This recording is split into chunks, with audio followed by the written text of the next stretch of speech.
Between the Obion County Central Rebels and our own Crockett County Cavaliers.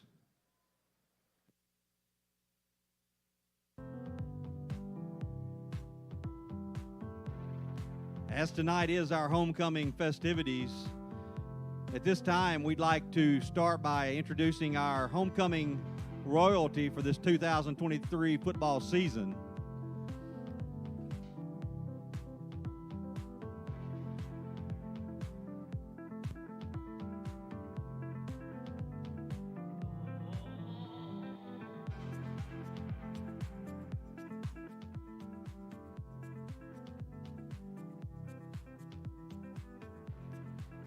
Our first freshman representative is Tink Willis.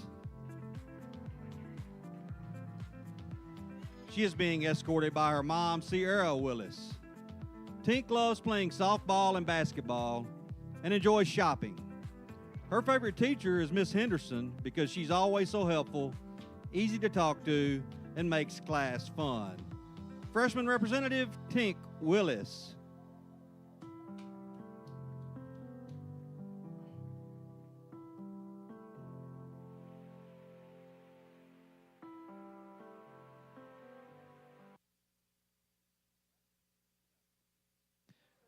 Valerie Mina is representing the sophomore class tonight. She is being escorted by her parents, Jose Mina and Marcela Mina. Valerie enjoys hanging out with friends, baking, and shopping. Her favorite teacher is Miss Garrett because she's so supportive, truly wants the best for her students, and inspires them to be their best. Sophomore representative, Valerie Mania.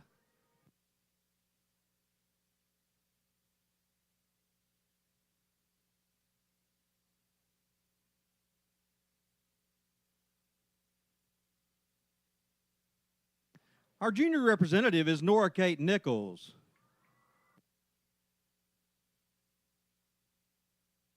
Nora Kate is being escorted by her parents, Jake and Mindy Nichols.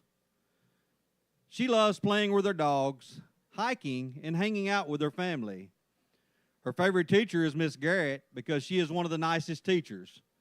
Nora Kate said Miss Garrett is supportive and takes care of everyone. Our junior representative, Nora Kate Nichols.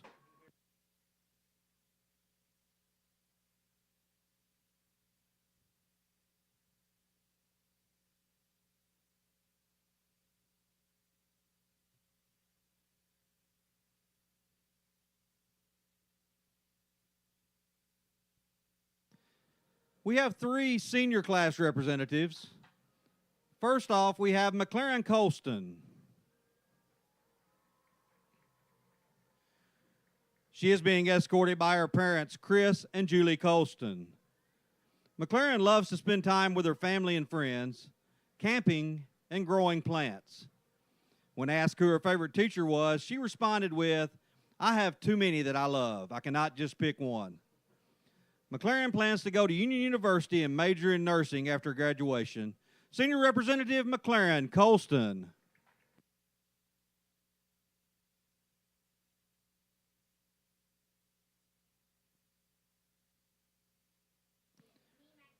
Our next senior representative is Charity Greenhill. She is being escorted by her parents, Amanda Greenhill and E.J. Jelks. Charity loves playing soccer and basketball, and she also likes to sing. Her favorite teacher is Coach Bursey because he has been very inspiring.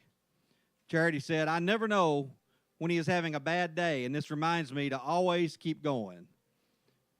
After graduation, Charity plans to attend college and play soccer. Senior Representative Charity Greenhill.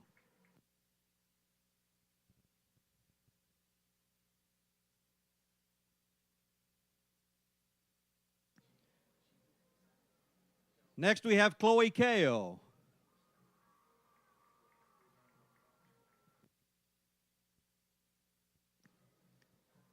Chloe is being escorted by her parents, Justin Kale and Tara Kale. Chloe enjoys being in the band, theater, and reading. Her favorite teacher is Ms. Faust because she always supports her kids. After graduating, Chloe plans to attend college where she will major in biology and pursue a career in genetics. Senior Representative Chloe Kale.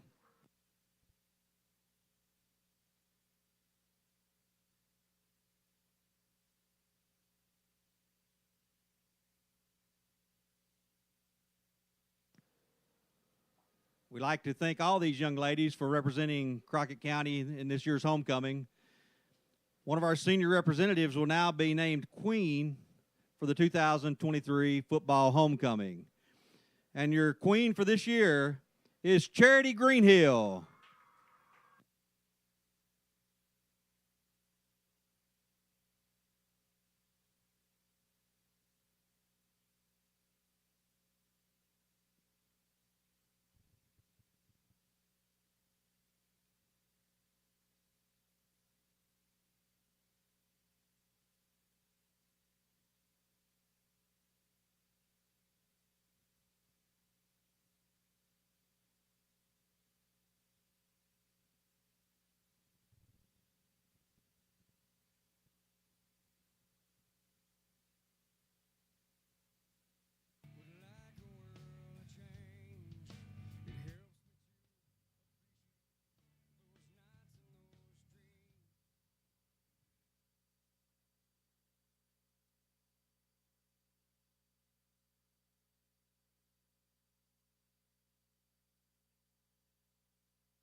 Good evening and welcome into our live broadcast. I'm Justin Mosier alongside Jordan Spraggins as we bring you Crockett County versus Obion. Tonight we have a student in the booth with us before we get kicked off. Ask a couple questions and see some plans of what's going to happen in the future. So if you want to start, tell us your name and what grade are you in? My name is Reese Robertson and I'm in the 9th grade. 9th grade. What are your interests in high school right now? Right now I play basketball and I look forward to be on yearbook next year. What position do you play in basketball? A guard. You like that? Yes, sir. Cool. So what are your plans after high school? After high school, I want to go to UT Knox or Miami to major in criminal justice, and I want to be a detective or an FBI profiler. Awesome. You think you might want to play for the Lady Vols? No, sir. I do not want to play basketball in college. That's going to be too much. We can always hope, right? So tell us, what things you can do. What are the things in high school that are available to you to capitalize on to get to where you want to be? Well, next semester I have my first block is criminal justice with Coach Bursey, and I really look forward to that class to help me grow in the next 4 years, to help me reach the goals I want to achieve. Okay, what's your favorite subject right now? My favorite subject right now is definitely going to have to be basketball. Yeah, that's cool.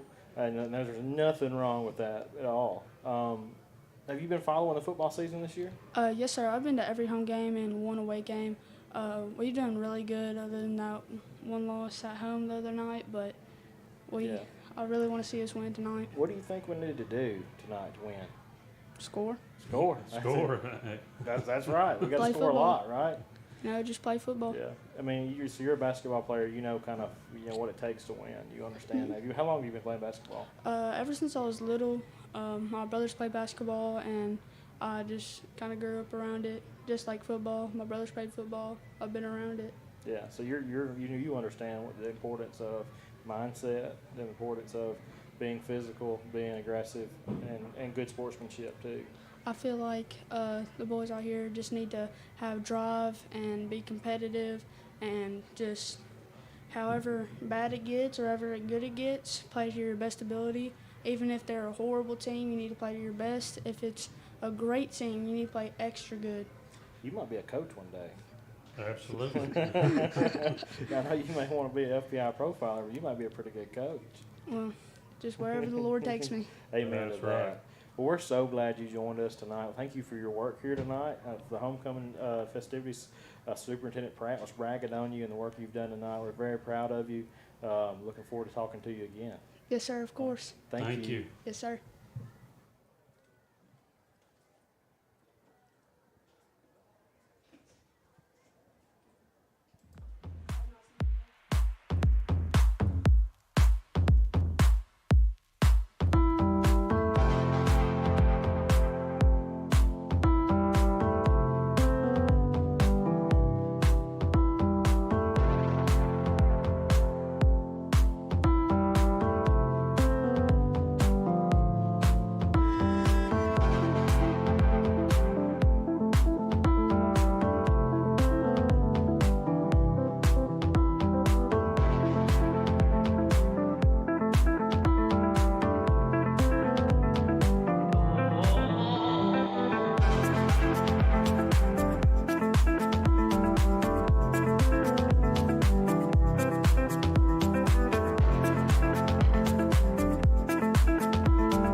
I'd like to direct your attention to the middle of the field.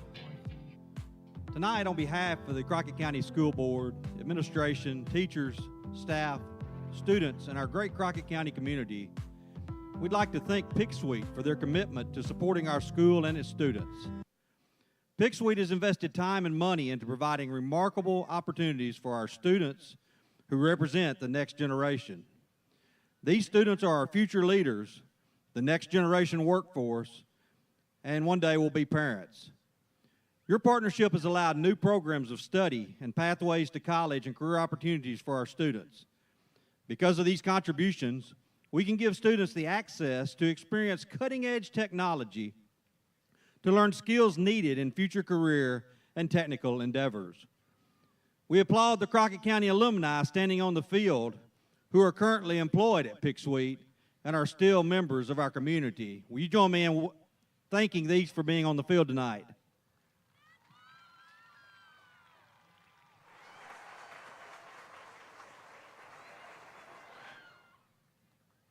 Now we'd like to turn it over to Mr. Marshall Dotson, representing Pictsweet tonight, and let him say a few words. Good evening, ladies and gentlemen, and thank you for this wonderful opportunity. I'm very honored to be part of this wonderful evening tonight. I'm here joined with a small group of my coworkers from Pictsweet who are either graduates of Crockett County High School or have children currently attending. We're delighted to be partnered with such an exceptional community, a community we've been a part of for 78 years. This community has been such a large part of the success of the Pictsweet Company for these many decades, and we hope that Pictsweet has been just as beneficial to the community. That's the way we view it at Pictsweet. We're in this together. The families, the faculty, the school board, and Pictsweet working together to make this county the best place that it can be. Now, I don't want to embarrass anyone, but I do need to mention a few people by name specifically. These are people that have worked with us on this facilities building project, as well as furthering the relationship between Pictsweet and Crockett County Schools. Director of Crockett County Schools, P.A. Pratt, Assistant Director for Field Management, Jared Faust, Crockett County High School Principal, Jared Shelton, Career and Technical Education Supervisor, Haley Williams, District Technology Supervisor, Keith Eason, and Business Marketing Teacher, Sarah Kennedy. These key individuals are a pleasure to work with and have approached everything we've done with a can-do attitude that has always been students first. As a Crockett County High School graduate myself, I'm sorry, 87, I forgot what year I graduated. So yeah, I'm really proud of that. I didn't really think they were going to do that. But as a Crockett County graduate myself, this is a very special night for me.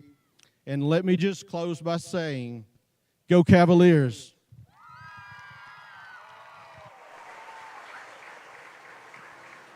Crockett County Schools look forward to our continuing partnership with Pictsweet as we teach students to be college and career ready. Join me once again in thanking Pictsweet, and just like Marshall said, go Cavs.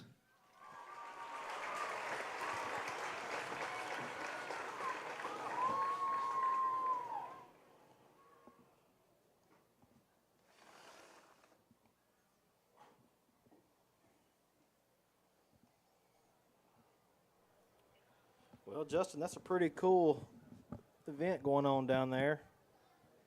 And, you know, we've said it many times on our broadcast how important. Ladies and gentlemen, at this time, we'd ask that you please stand for our invocation, and please remain standing for our national anthem to follow.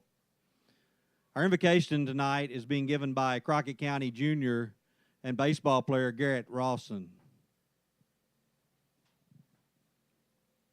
Thank you, God. Thank you for everything that you have done for us, and thank you for everything that you will continue to do for us. Thank you for us all allowed to be here tonight, and please let us all to go home safe, and let the players play safe and with good sportsmanship and putting you first. In Jesus' name I pray. Amen.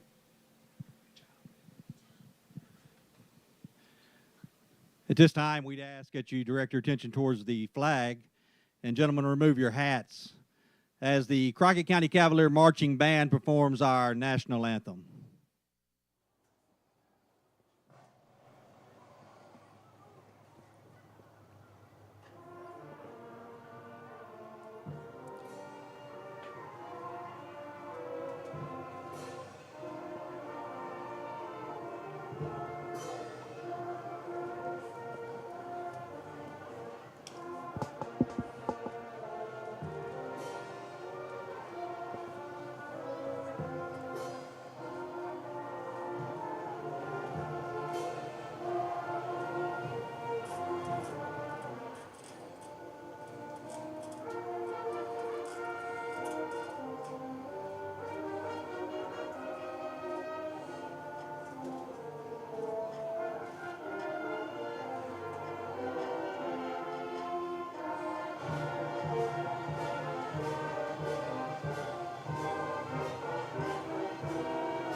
Justin, as I was saying before, what a cool honor to Pictsweet tonight. You and I have mentioned several times how cool it's been to watch Pictsweet invest in the school, not only in sports, but they've also invested in technology for the career technical path education courses, and have set them up to have some cool equipment, some opportunities, possible apprenticeships, inside their business. And it just says a lot about that business, I think, just to see them invest so much into the school system.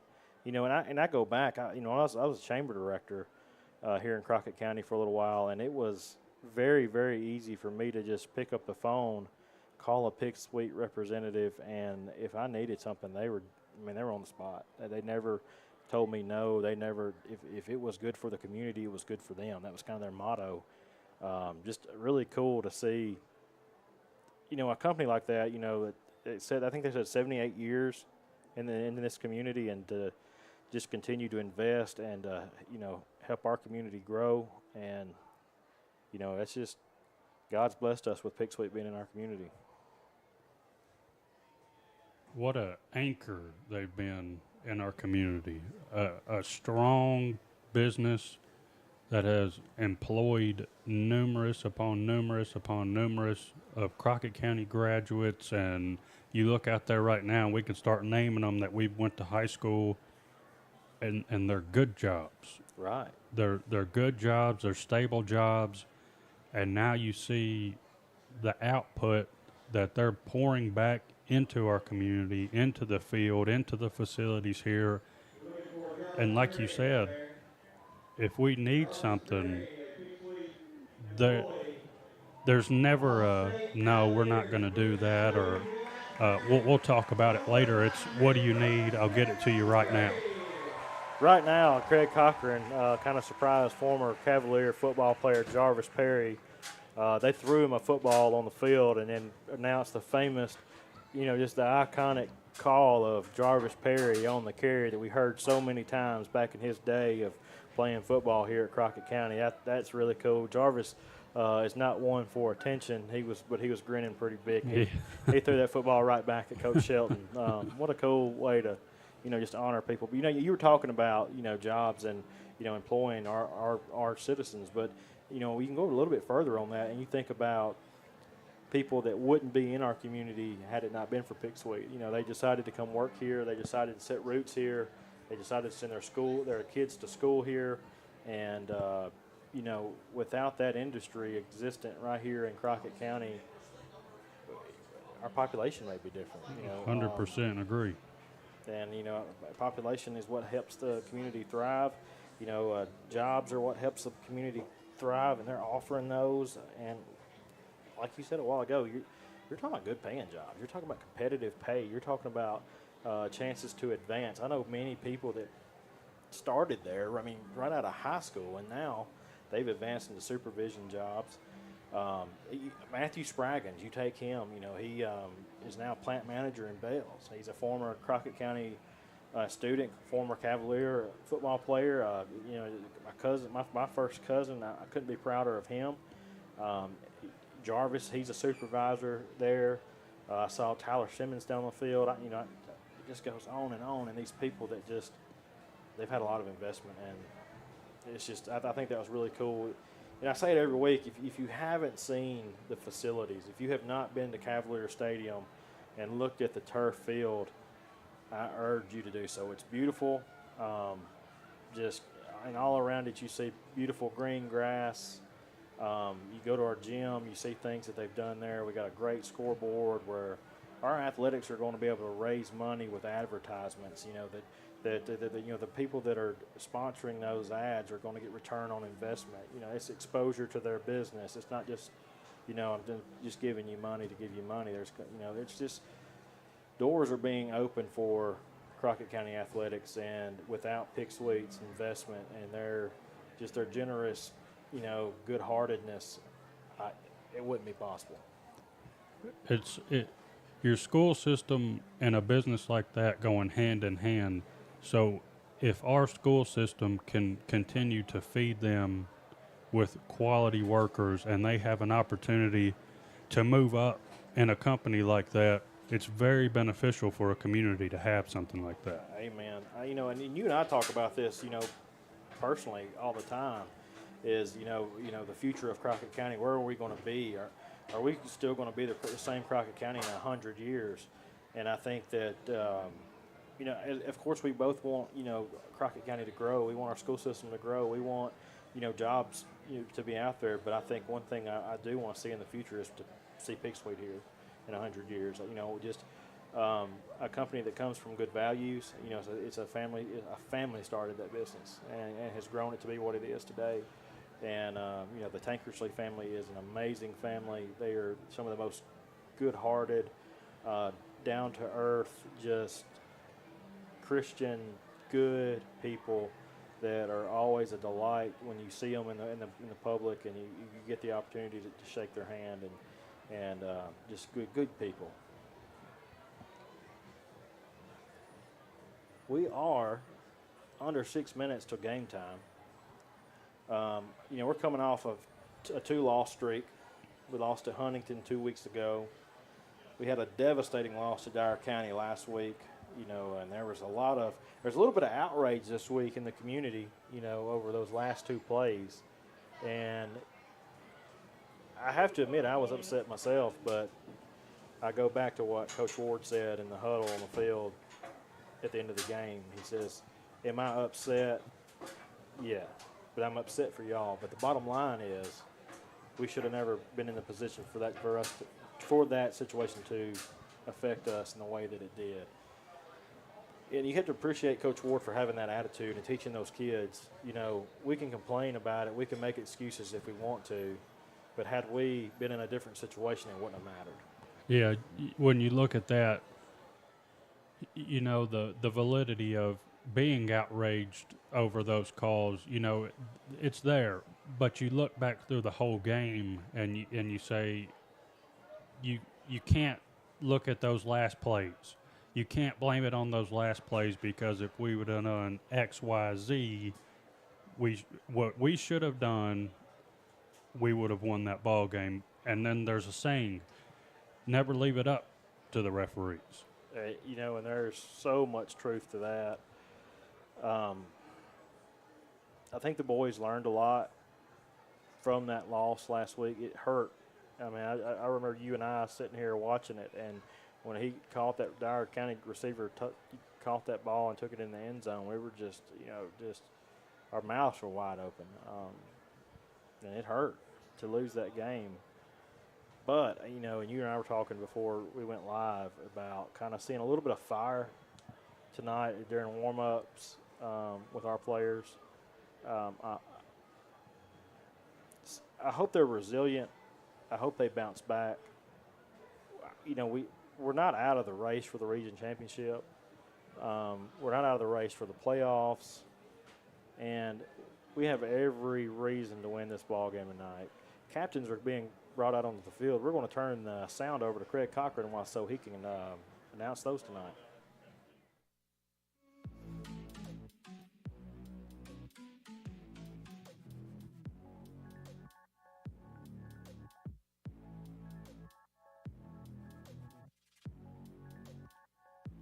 Our captains for tonight's game for the Obion County Central Rebels. Number 1, Kevin After.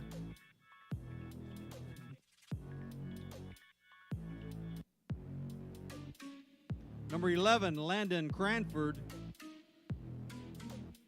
Number 13, Hamilton May. And number 72, Pacey Gammons.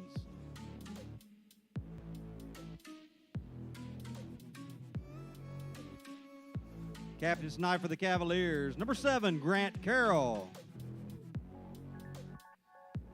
Number 17, Landon Wicker.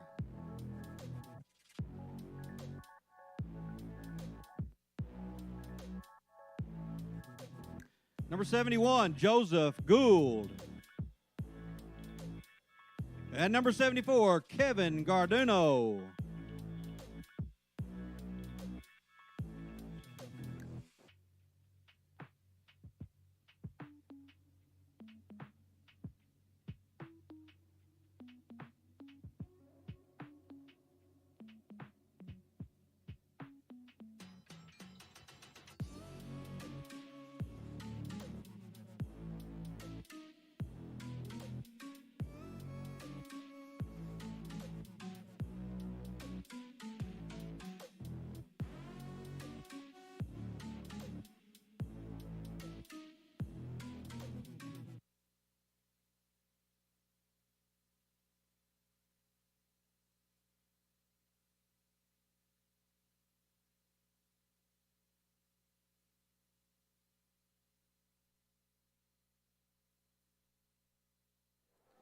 Justin, looks like Crockett County's going to elect to receive.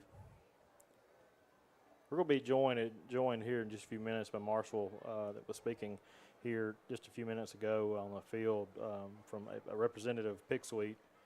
But we're fixing to see these Cavaliers run out on the field, and let's hope that they're fired up, that they're excited, and I hope this fan base is just as excited for them. Big night. County fans, get on your feet. Because here come the Cavaliers.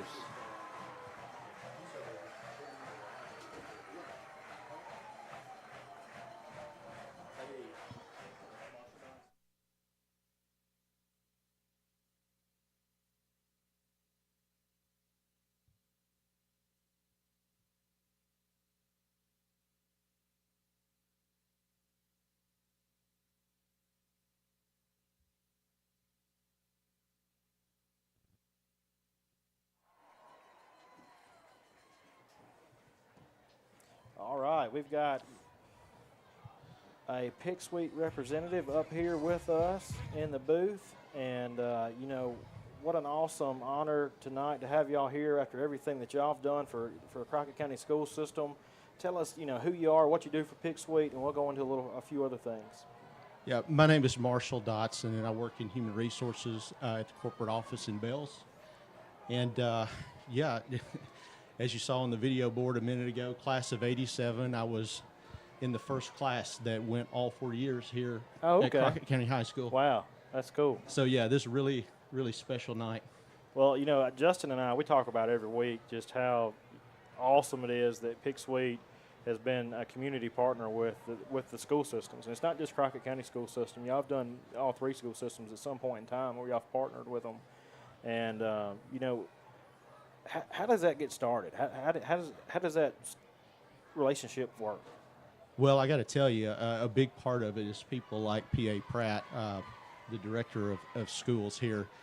Without someone who is as interested in that type of a partnership and working closely with us, it wouldn't happen. So Right. We're so grateful for him and the way that he has really welcomed the relationship and done so much to bring it along.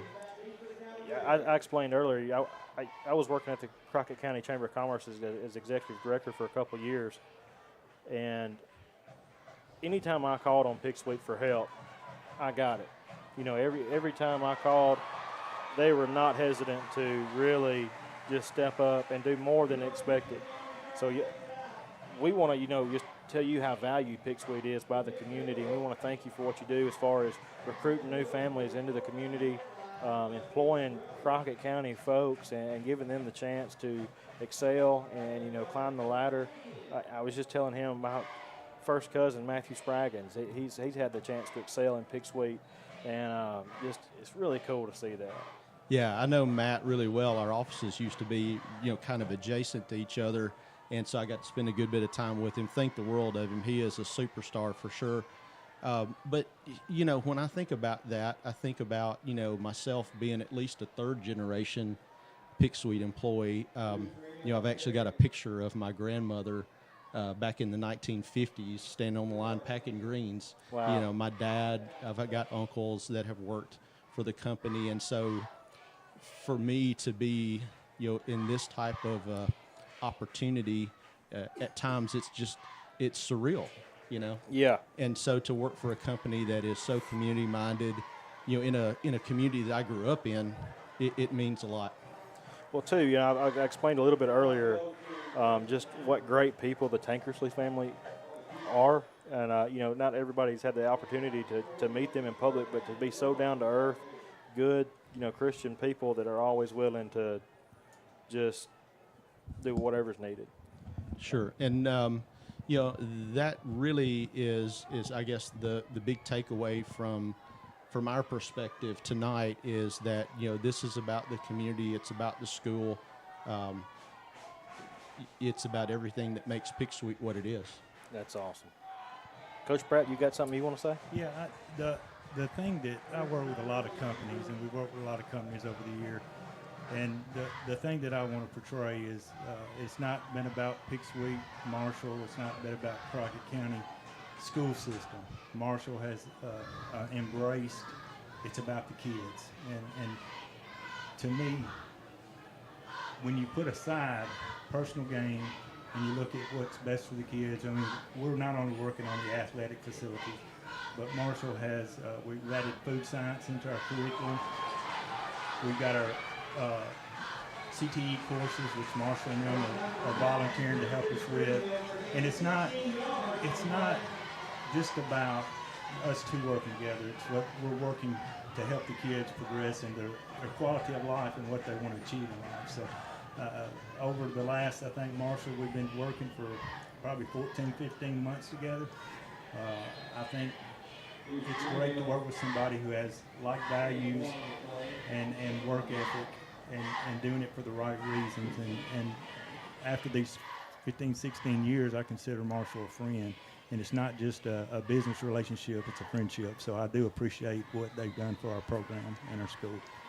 Yeah, and Coach Pratt, we appreciate you cultivating that relationship and keeping the kids in mind. You know, their first priority is to get kids, and you know the community that's listening tonight, they're getting to hear straight from the head of the schools that where his mindset is and where his heart is with our school system. And you know, I think that's why we have people knocking on our door constantly wanting to get their kids in the Crockett County school system. It's relationships like that, it's mentalities like that, and just awesome camaraderie. Marshall, we really appreciate you coming on with us tonight. We really appreciate what Pictsweet's done.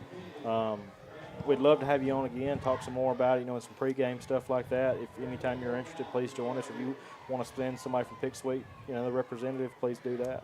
Well, Thank you. hey, Jordan, when Marshall had his employees down here on the side, and I was looking around. Man, you feel old. I saw 6 or 7 that I taught, and I had 3 or 4 that played for me. And well, goodness, I'm getting old. I guess you heard the Jarvis Perry on the carry. I did. Brought back some good memories. Touchdown. Attaboy. Yeah. Hey. Like a Crockett County touchdown. Yeah. Again, I just want to thank y'all for letting me be a part of this. This is a treat on the 40th anniversary of the school. You know. Yeah. Well, we really appreciate you. We appreciate Pictsweet. Thank you so much for all that you do. Keep up the good work and let us know how we can help you. Thank you. Thank you.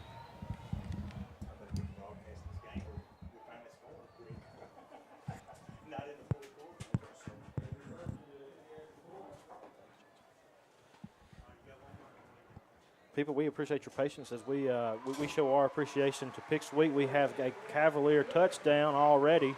What an awesome treat to start that off with. It is Crockett County's homecoming night.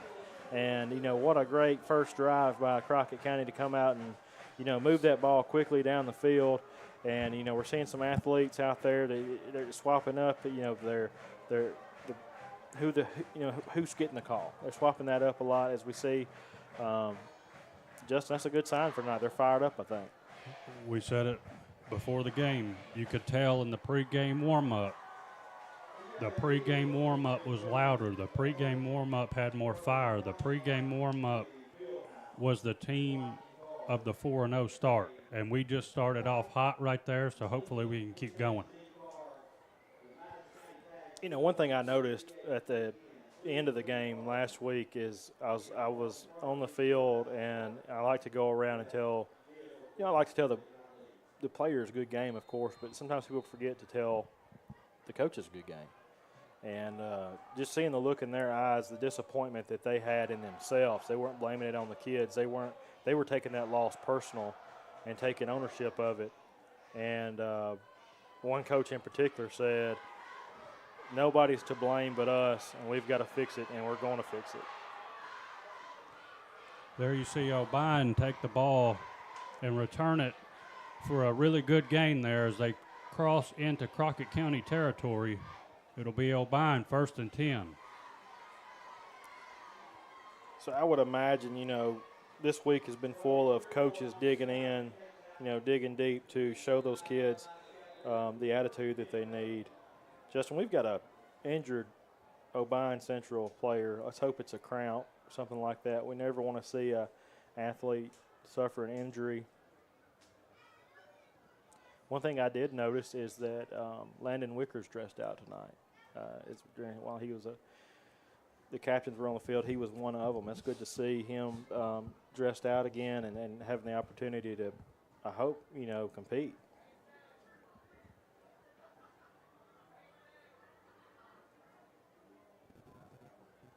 While Obion County assesses their player, we're going to go to a just real short break.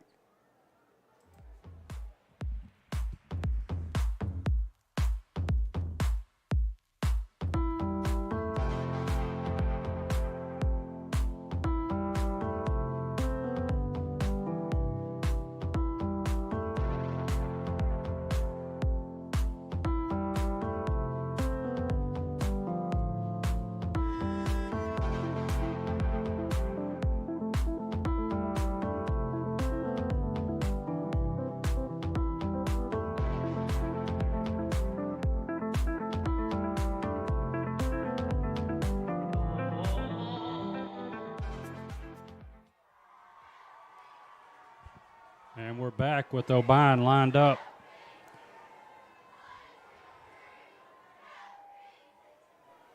Here's the snap. Looks to throw outside. Has a man. He's tackled down for a good gain.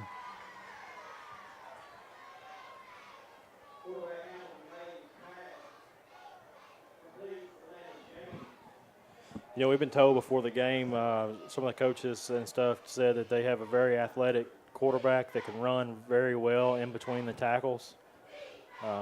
That's going to mean those inside linebackers and that interior lines might step up tonight. Obion in motion, snaps the ball, hands it off up the middle. where he's going to be right around the first down, but the referees are going to mark him about a yard short. That's a pretty good stop, I mean, all in all. It'll bring Obion 3rd and 1.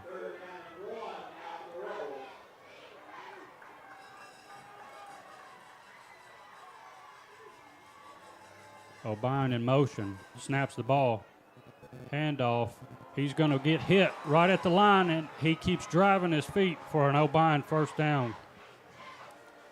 And, this is exactly what we heard, before the game, too, is their ability to keep driving and their linemen's ability to not miss their blocks, to really stay on their blocks. That's things we've got to be able to overcome, is get off those blocks and get to the ball. And I think that's going to be the key tonight, is getting to the football.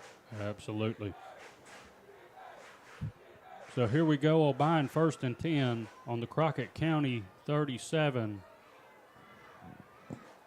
Snaps the ball, hands it off. He's looking to bounce it. He's still on his feet where he's hit hard, and he's still driving, and the referees are going to call it there.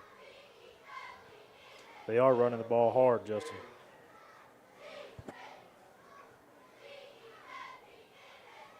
You're seeing the initial contact, but the initial contact isn't bringing their back down. Right.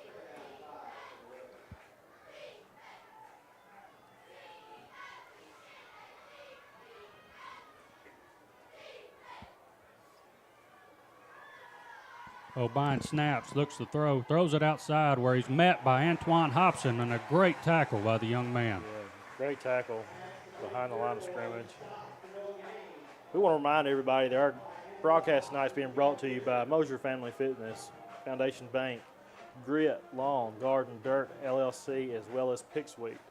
And Justin, if I remember correctly, there's something special going on at Mosier Family Fitness coming up. On the 21st of October, we'll have a Pink Out Zumba class where a $10 donation and all proceeds will go to Relay for Life. Obion quarterback keep. He's still on his feet where Demo tries to get him down, but it is Obion touchdown. That's that sneaky athletic quarterback we were told about, and we just saw him turn his jets on. He's definitely going to be a weapon tonight. That's going to give them 6. So, Justin, all the proceeds from this Zumba class, Pink Out Zumba class, all those proceeds go out to Relay for Life? Relay for Life. There's going to be a raffle. We're going to try and have a very positive event that benefits your Relay for Life cancer. Hope to have a big turnout there. Awesome. Obion County's PAT is good. That's going to bring your score 7-7. 5 minutes and 59 seconds to go in the first quarter of the ball game. Just one thing we want to remind the community that this weekend we have the Buck Creek St. Jude Trail Ride going on down on Weaver Farms and Weaver Road and 152. All those proceeds do go to St. Jude Hospital. And, they do a really great job of raising a lot of money at that event that goes to a just awesome cause that, as I understand it, kids that are at St. Jude receiving medical treatment aren't paying it for anything. And, that wouldn't be possible without events such as the Buck Creek St. Jude Trail Ride. So kudos to those individuals that are putting that together, and just what a great job for everybody in the community getting involved in that. Really cool stuff. If you have a chance, go out there. They've got live music. They've got food trucks. They've got, electronic bull and, all that stuff. Really cool stuff. And here comes the kickoff. It's an onside kick where it's wrapped up quick by Crockett County.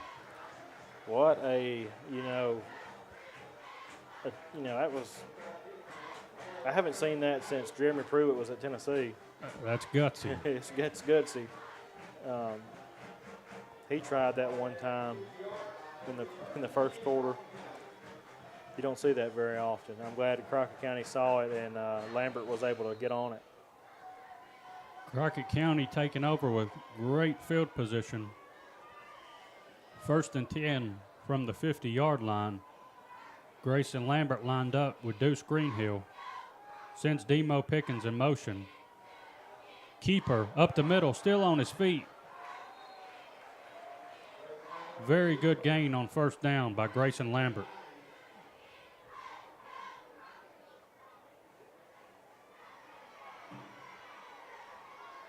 Going quick here as Crockett County lines up.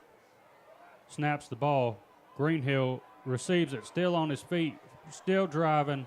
1st down for Crockett County. Great gain. You look at the onside kick by Obion, and you can't help but think, does Obion think that they can stop? I don't think Obion thinks they can stop our offense. You got to question that.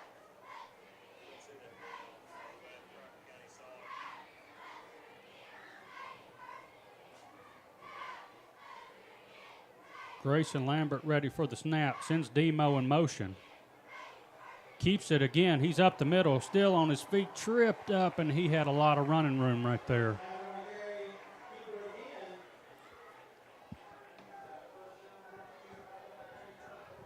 Moves the sticks for Crockett County as they are driving the football. This is a good circumstance for us that they took that chance they did on that that onside kick. We need to capitalize on that field advantage that we got. Demo in motion, snaps the ball. Keeper again, lowers his shoulder, gains a few.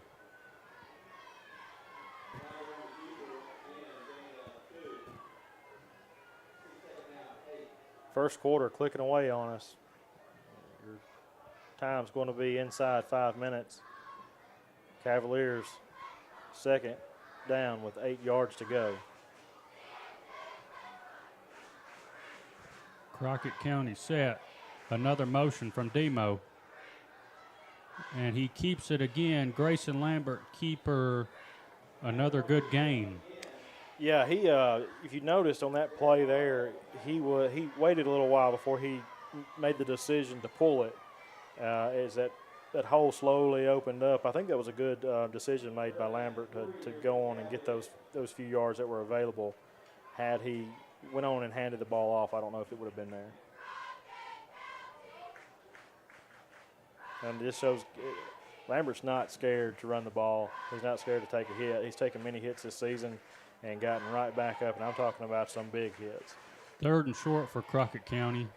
Snaps the ball. And I think we may have a false start on Crockett County. We will see. Prior to the snap, false start, offense, 5-yard penalty, still 3rd down. I think we had Demo on the outside move just a little quick. I think you're right. So it's going to push Crockett back to a little bit more difficult 3rd down. And those are kind of the plays that we need to avoid. Need to play a solid game here. Yeah, we have to have a solid game here. I think that this game is key to us bouncing back, getting that confidence we saw when we were 4-0. Crockett County snap, looks to pass, has a man. He's open. It's overthrown. A little bit of an overthrown.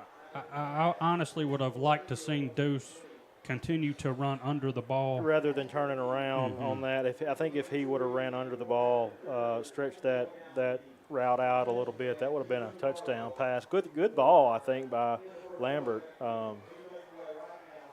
Those things happen. We have to adjust. So maybe hopefully Greenhill can learn from that route and not break on the ball so quickly. Here we go, 4th and 8 for Crockett County as the offense stays out. Ready to pass, throws it in the flats. Greenhill with room to run. Greenhill looks to get the 1st down. I think he's going to be with that past that 1st down marker. And on that last play, when Greenhill just barely missed that ball, I think we had several wide receivers open. So it looks like our offense is clicking tonight. It is. So far, it is clicking. That's a pleasure to see. I think they've been coached up this week. I'm looking at a different team, I think, right now than I've seen all season as far as first quarter performance. Grayson Lambert snap, passes the ball. It's batted down. Had an open man. Intended for Willie Walker there with room to run. He had one man in front of him. It probably results in a Crockett County touchdown if that Obion player does not bat that ball down.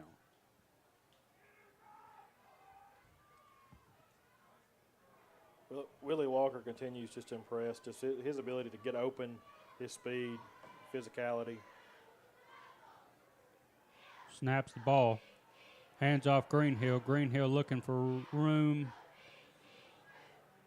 Gains a few. It's going to bring up Crockett County 3rd and goal, I think. Oh, I guess a second. No, I think you had it right. I think there we go. Okay, Yeah. there's it. It's third and goal. Inside 2 minutes to play. Lambert looks to roll out, looking for a man, has a man wide open. Touchdown for Crockett County, Willie Walker. Back-to-back possessions ending touchdowns. Just like we said a while ago, Willie Walker has an ability to see the field, to get open. He has a way of getting off those DBs and getting open. Great job there. Another young athlete, only a sophomore. Right. And first-year kicker, Hurst, set for the PAT. We got a penalty flag.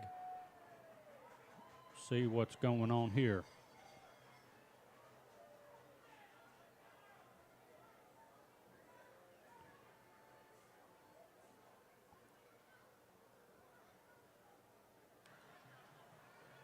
Legal substitution, defense. That penalty is declined. We're going to retry.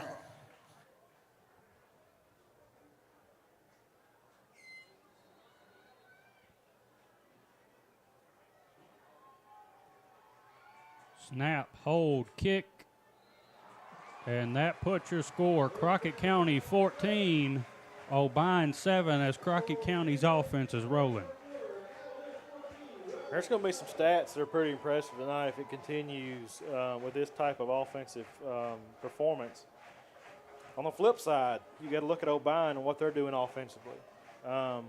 We had a couple of good stops there by our interior, but I think the focus is going to have to be keying that quarterback, because if he sees a hole, he's fixing to take it, and he can turn those jets on. He can get down the field fast.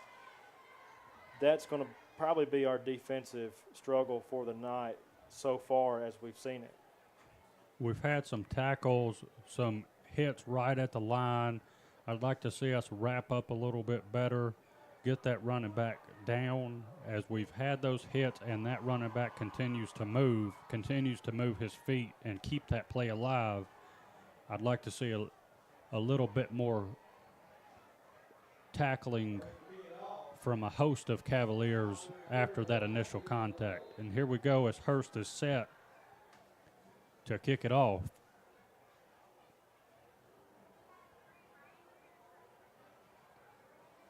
Hurst boots it away.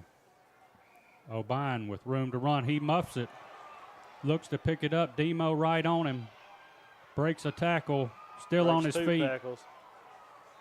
Still a pretty good stop there. Justin, one thing I want to, we've been talking about Pictsweet and their investment in the field and in athletics. We've talked about their investment in CTE and stuff like that. And, I mentioned earlier how, there's people literally knocking on the door to get into one of the 3 districts of Crockett County schools.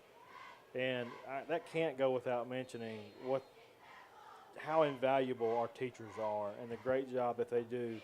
I'm lucky enough to have served on the Alamo City School Board for several years now, and it has been an eye-opening experience to know that the pressures that these teachers are under, and they continue to perform well countywide. Obion tightening the formation, snaps the ball, handoff, looking for room to run. He has a little bit, and once again, he is still on his feet. Sure are. You know, and I go back to Alamo City School. They scored in the top 3 in this year's assessment.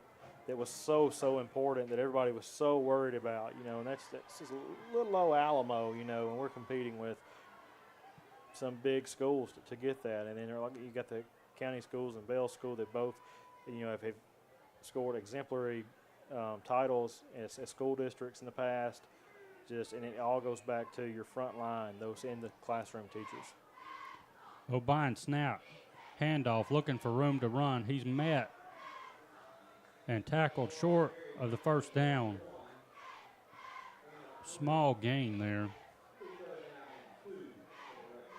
Third down here for Obion, a third and short, as the first quarter is winding down to about 30 seconds right now. It's a big play for the Crockett County defense.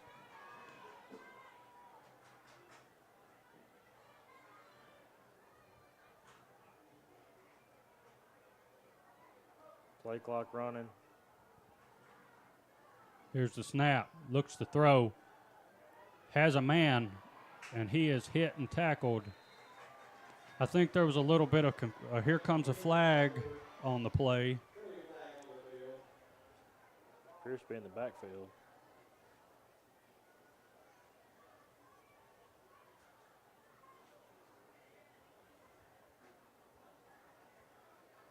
On that play, there was a little bit of confusion from the Crockett County secondary.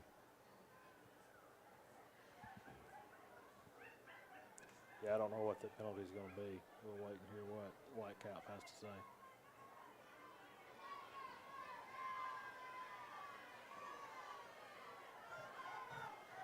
A flag on the play. Flag redacted.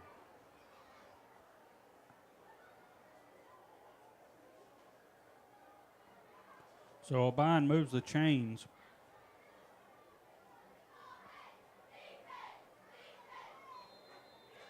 And that's probably going to be it for the first quarter. First quarter comes to a close as Crockett County is up 14, Obion 7.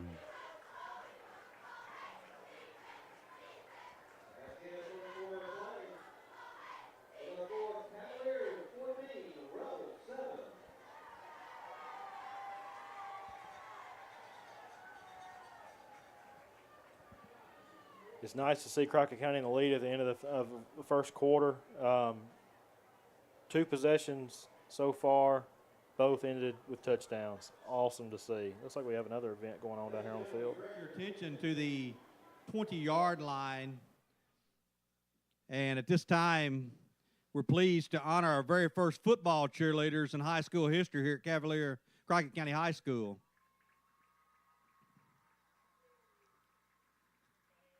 Kathy Forsyth Gillen, Elaine Kale Slaughter, Leah Lane Simpson, Stephanie Sanders Boone, Gina Wheeler Taylor, Sandra Whiteside Robinson, Connie Woodruff Beard, Wendy Todd Morford, Rita Barnett, and cheer coach Miss Marla Cole. This was an outstanding group. In March of 1984, as part of our CCHS competition squad, this group placed first at the Carowinds Varsity Cheerleading Championship in North Carolina, which was a huge accomplishment for such a new school. This group helped start an outstanding tradition of excellence in cheer at Crockett County High School. Please give this group a round of applause and thank all you ladies for coming back for tonight. That's a pretty cool way to honor Crockett County's history there. I'm going to have to call Miss Connie Beard and ask her why she didn't come.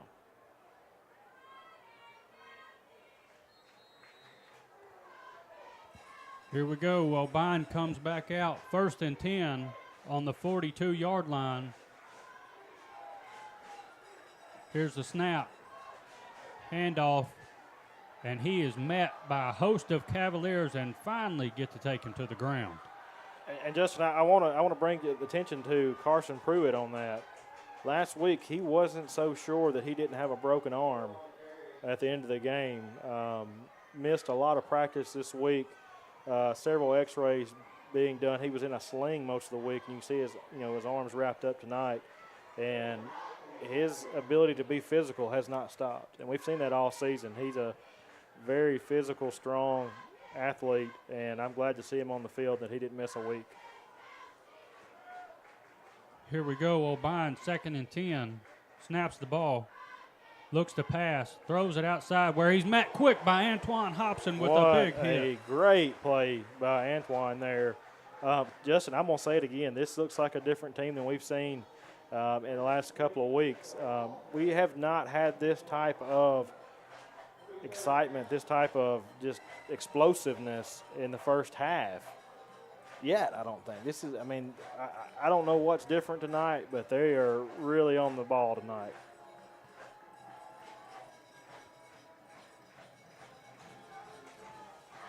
Obion coming up to the line, changing the play. Snaps the ball, looks to throw. Throws it, and it is intercepted. What happened there? I'm unaware. A ton of people incomplete. No flags, most important thing. Ton of people around that ball, ton of Cavaliers. Yeah, that was a risky throw in general. We force Obion to punt. Demo Pickens back deep. Would love to see this young man get an opportunity here.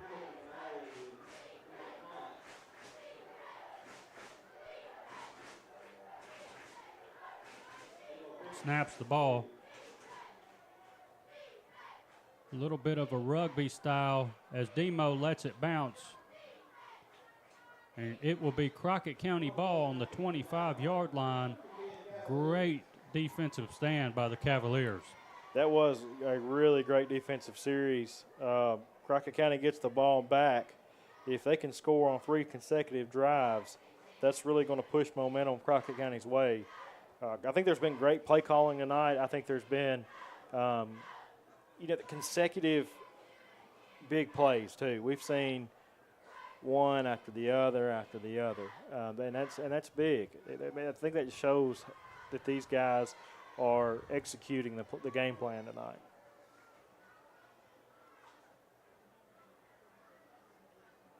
It's like the referees discuss something. Let's see what they. Yeah, White Hat looks like he's wanting to make an announcement.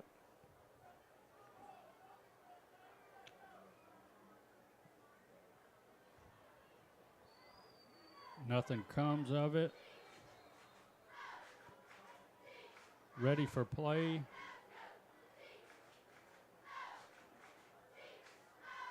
Deuce Greenhill lined up with Grayson Lambert. Lambert snaps. Handoff Greenhill. Looks to bounce it. Has a little bit of a room. Tries to cut it. Still on his feet up the sideline. And he delivers a little contact there at the end of the play. He sure did. He lowered that head on that hit, and he meant business running that ball. He's running the ball great tonight. This may be the most physical running we've seen. We've seen the speed, we've seen the cuts and all that, but we haven't seen this type of physicality out of him.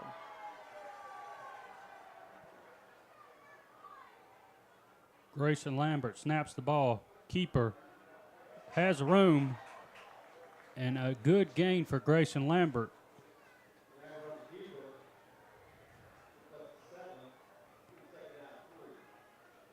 Second down and 3 here for the Cavaliers as they continue to rip off big yardage.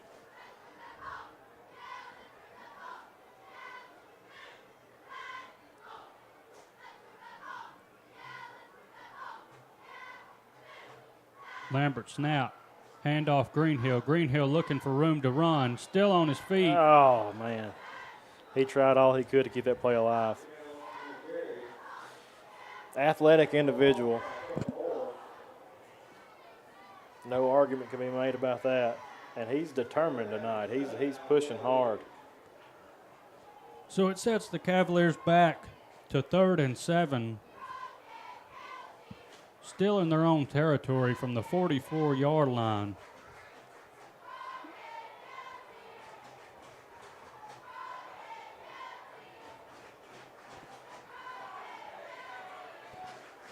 snaps the ball. Handoff Demo. Demo is hit. Takes a pretty hard hit to the face mask right there. Gets right back up. And it's going to bring 4th down. And it looks like the Cavaliers will keep their offense on the field. 4th and 4 for the Cavaliers here. Tries to draw them off right there. Play comes in.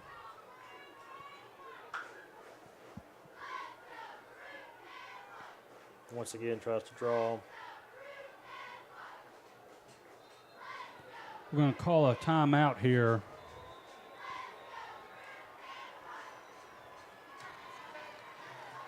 Timeout. Crockett County. First charge timeout. While the Cavaliers regroup, we're going to take a quick break.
And we're back.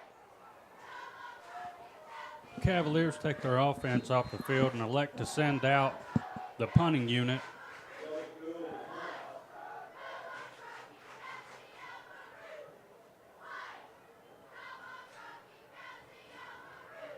Cavaliers snap, high snap, punts it away. Still a pretty good punt.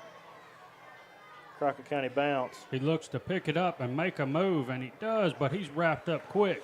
Yeah, and that's a good thing that they're getting, that they're covering their lanes on those special teams and getting down there. That's our first punt of the night.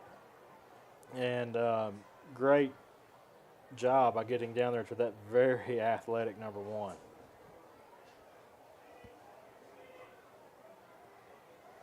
So we have Obion taking over on the 15-yard line, their own 15. 1st and 10 with 7 minutes and 52 seconds left here in the half. Crockett County looks to stop Obion's offense again.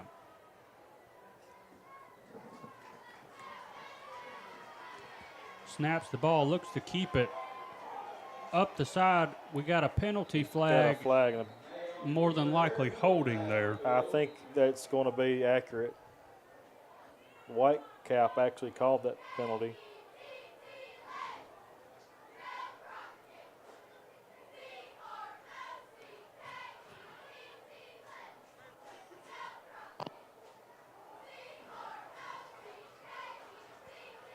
That is, in fact, the penalty. His mic isn't working that great right now, but Yeah, his that's a wireless microphone, but sometimes it just doesn't pick up well, especially when you're cutting it on and off and on and off. It's not catching that signal. so it pushes Obion back.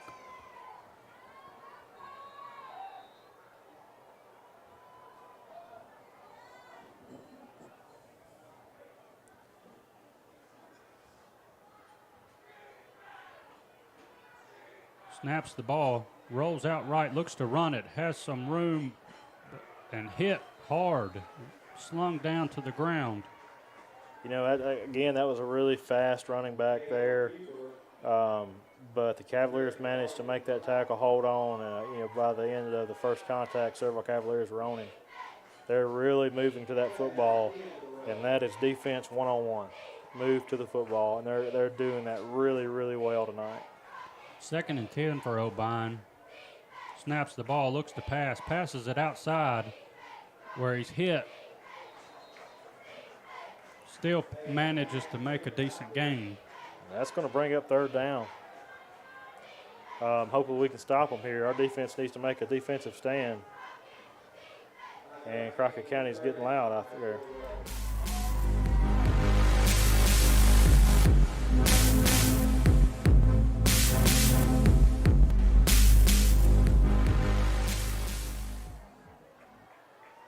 Third and 5 for Obion here on the 20-yard line. Snaps the ball, looks to pass, has a man, throws it to the sticks where he picks up the 1st down.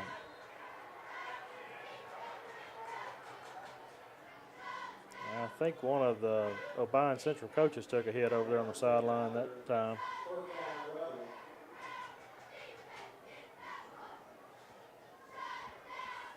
So Obion picks up the 1st down.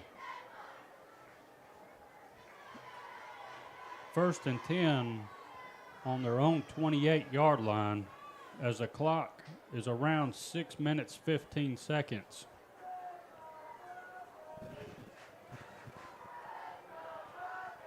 Play clock's at 0. I don't know what the deal was there. Handoff. Hit hard, but he's hard to bring down. He is. I'm interested to see if that play clock's going to start working correctly. Right now it's still stuck on 0. May be having an issue there.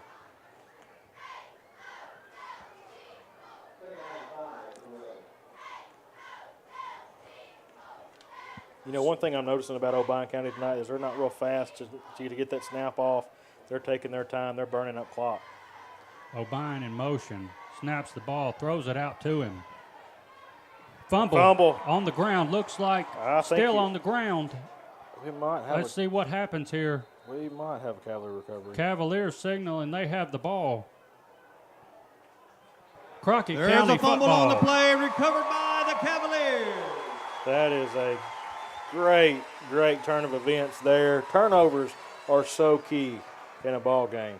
So what you're going to notice right here is DeKylan is now playing defense this game. DeKylan comes up with a big hit right there, forces a fumble. Once again, what more can you say about the kid? He's athletic, man. He's unbelievable, honestly. If you're a member of the 1983 band, please make your way down to the business stand and see I can't wait to see how he grows and how he progresses. Reminds me a lot of Jordan Branch and his ability.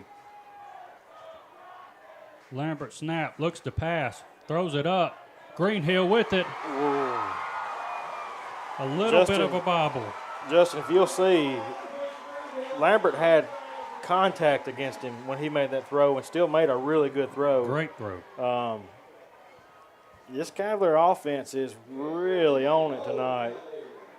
That was impressive for Lambert to have somebody in his face, hands on him, and still deliver that type of pass, that accurate, that clean. Like you said, it bobbled, but we were able to bring it in. Great play. Lambert snap, handoff Greenhill. Greenhill up the middle for a Crockett County touchdown. It's going to bring your score. 20, Crockett County, 7 Obion. Hurst in to attempt the PAT.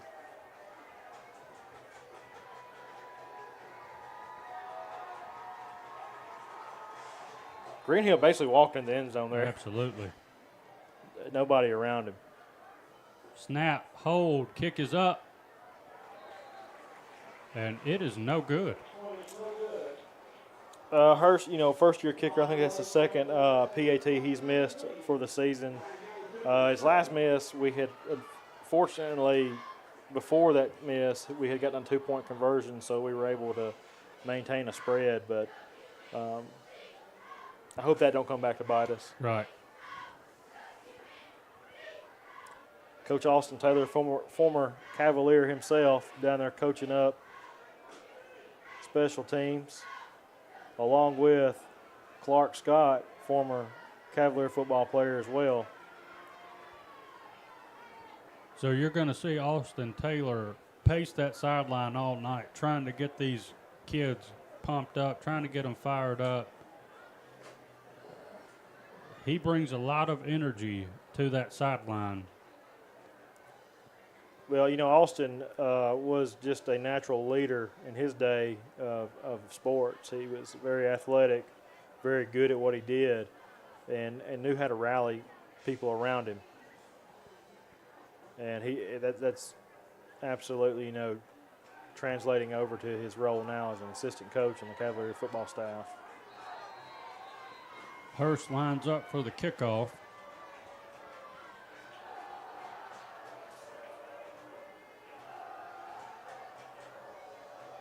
He boots it away, high, deep, pushes the Obion player back.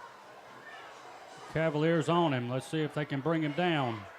And they do, around the 20-yard line. May give him the 21. You know, so far tonight we've saw no interest from Obion to call a fair catch. They want to return that football, and I guess it's because they have some really elusive runners, and they're trying to capitalize on that. But our Cavalier special teams have been able to maintain their lanes, get down the field, and stop them from making a play on special teams. That's been really impressive. So Obion comes out 1st and 10.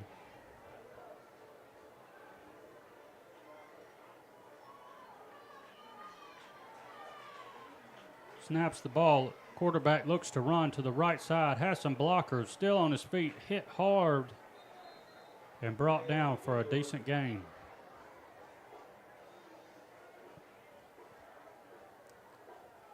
Cavaliers continue to move that football. I think Jake Knox kind of led that tackle there, and he's hard to bring down, and you have to hit him hard because he's hitting you hard. Impressive run by him there.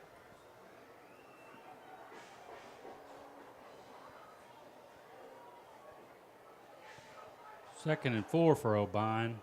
Snaps the ball, handoff, looks for room, but he's met in the backfield. And a great penetration by the Cavalier defensive line. The defensive line has stepped up tonight, Justin. I think, those interior players, I have to say they did pretty good last week. They've been pretty consistent. Here we go. Obion 3rd down.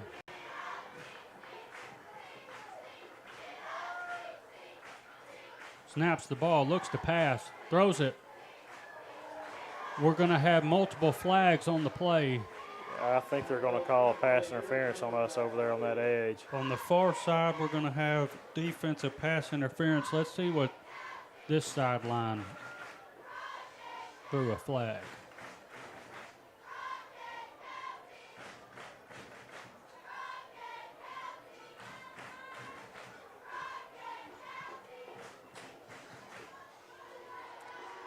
I don't know what it was on this side. Defensive holding, maybe. Yeah. I mean, I saw where, the slap of the hands on the receiver. I guess that's why they called that pass interference over there. Whitecap fixing to make an announcement, I think.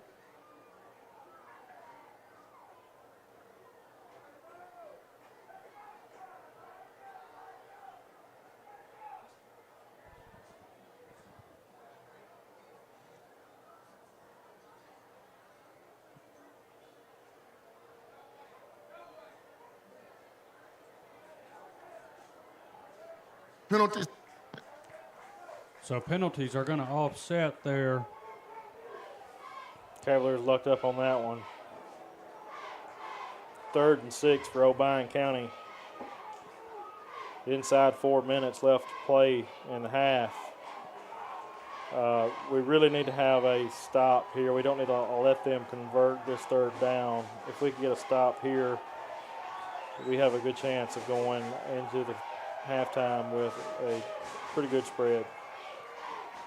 Obion snap, looks to pass, pumps, throws it deep.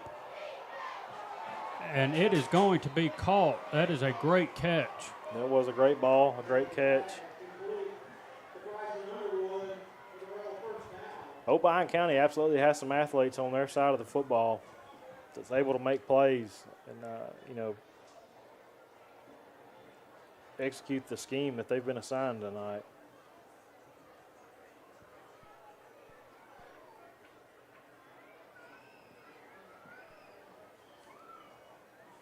It'll be 1st and 10 for Obion on their 48-yard line. Snaps the ball, hands off, going left, still on his feet. Tackled by Demo, finished up by Gabe Dupree.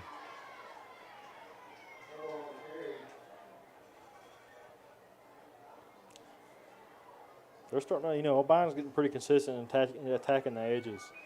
They haven't had a whole lot of luck running between the tackles.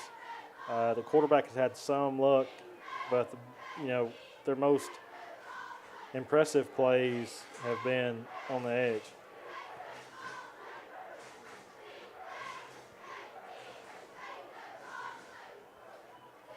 Obion comes up, checks the play. Snaps the ball, looks to pass outside, has a man. Going to attack that edge again. DeKylan Woods meets him. There's going to be a penalty flag again. I didn't see that, Justin. I don't know either. what that was. Could possibly be another hold on the outside out there. Let's see what they call. I don't know. That all looked pretty clean to me. Like I obviously could have missed something.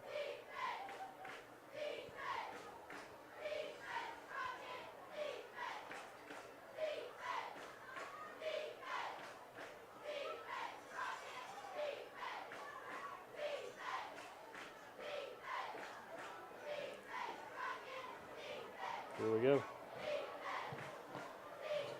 Offense. You're holding on Obion. Yards. So it was a hold there on the outside. I didn't see it, but it works out in the Cavaliers' favor.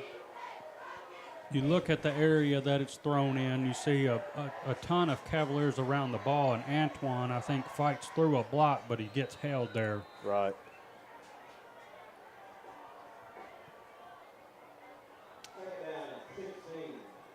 Our DBs better be ready for a pass here. One of those deep balls that we've seen a couple times when they've had this type of field position. Obion snap, fakes the handoff, looks to throw. He's going to throw downfield. And they're going to throw another flag for defensive pass interference. I don't know if I agree with that or not. I'm not the ref. I feel like the receiver ran into our DB, but again, we have to trust our referees and give them credit for their knowledge of the game. I've said this before, without referees, we wouldn't have the games, and there's already a shortage of them. So we're going to see a swap here as Willie Walker goes out on the left corner. Luke Carter comes out. They're picking on that side, so we'll see if Willie Walker can make a difference. A big body outside.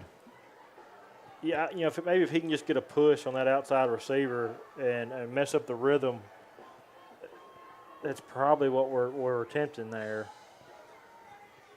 Obion snap. Keeper looks to run, still on his feet. Burst of speed. Another flag? Another flag. Would assume this is going to be holding.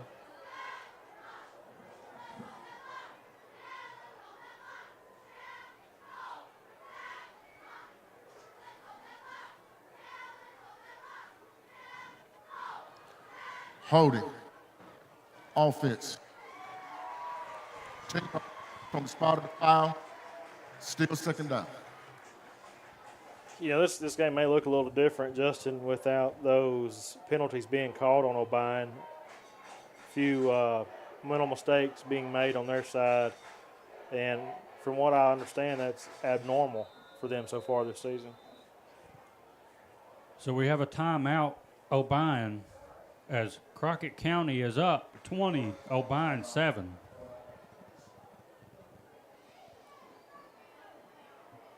During the timeout, Justin and I are going to take a quick break. Stay with us.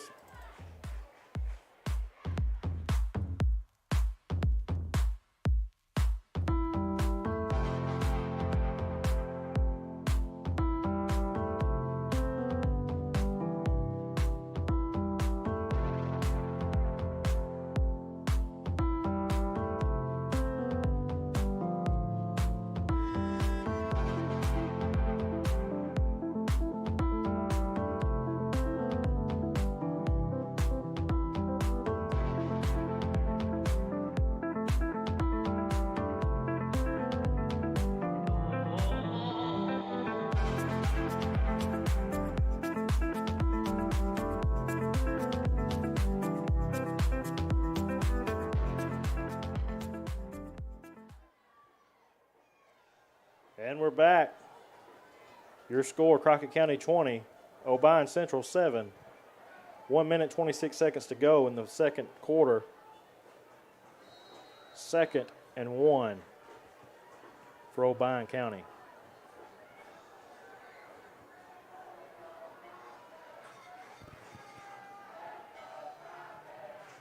Snaps the ball, looks to pass. Flushed out of the pocket, looks to pass, pulls up, and has a man. That will give him a first down.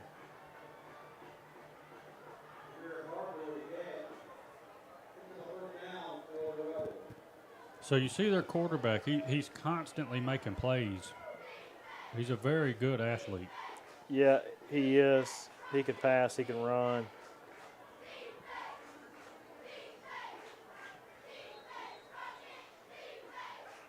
Got a whistle here. I think there's going to be a time clock issue. I think it ran longer than it should have after the ball was dead. As it should have stopped on first down.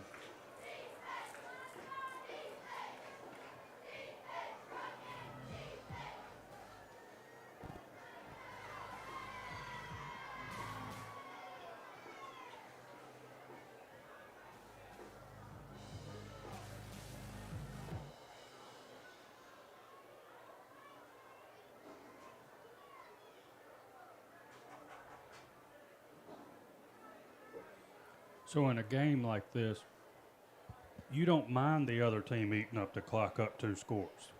Right. So Obion, and it's not panic time yet for them as we're still in the first half. But you would think that they would get moving a little bit because, like I said, there's no reason for us to worry about them eating up the clock. We're up 2 scores. Our offense is clicking. I think we're in a good position right now if we can get our defense to make a stop here. I agree. And I think we're capable of making that stop. We've shown that ability tonight to make big plays defensively. But you have, this downtime in a ball game isn't always good. Some people believe that, it gives them the time to catch a breath, get some water, but also it stops the rhythm that they're in and gives a little bit of time for the opposing team to communicate a little bit as well. You always want to be on. You usually want to be on offense in that case, and we have the unfortunate circumstance of being on defense. And they're trying to work out a clock issue.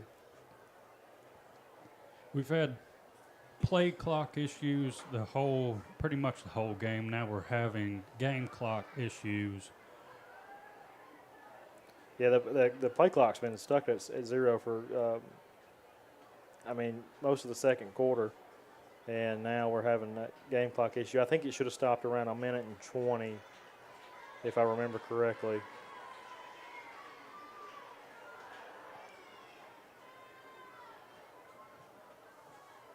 They're going to call the ball off.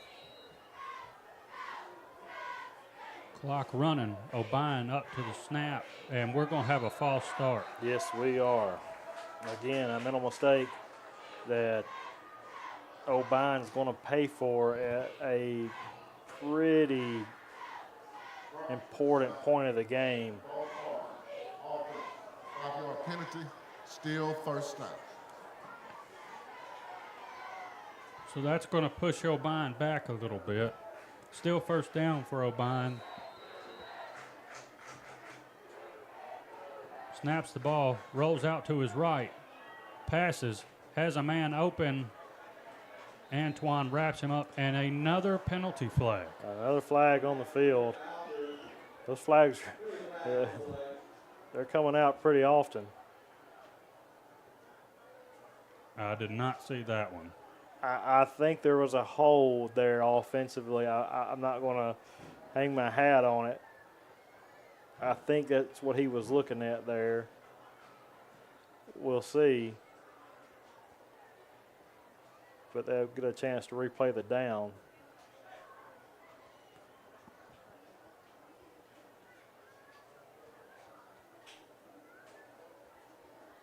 And Ineligible downfield. 5-yard penalty from the previous spot. Replay, first down. I did not see that. I didn't see it. The ball was across the way. Yeah. I was watching the ball. Did not see that. Another huge mistake for Obion. That's going to give them the ball at 1st and 20.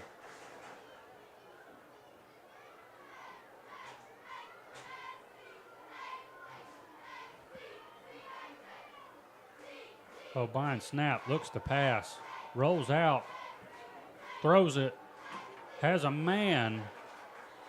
Did they call it complete? They're going to call it a catch, and they're going to bring it very close to a first down where he's going to be a little short, but there's going to be a timeout from the Cavaliers. Timeout, Obion. Obion's going to call Second it charge, timeout. timeout of the half. Justin, one thing I'm noticing that's pretty impressive on Obion's side is their ability to give that quarterback time to throw.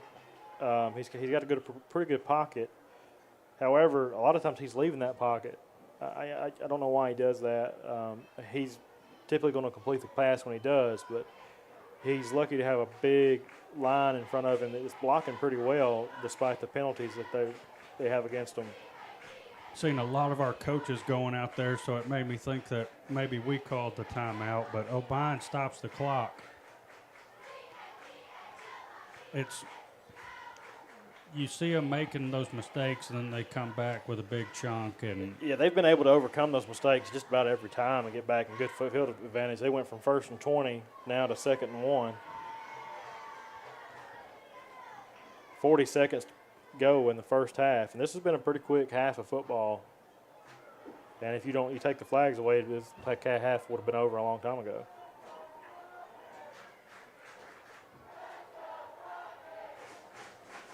so here we go. Obion. 2nd down.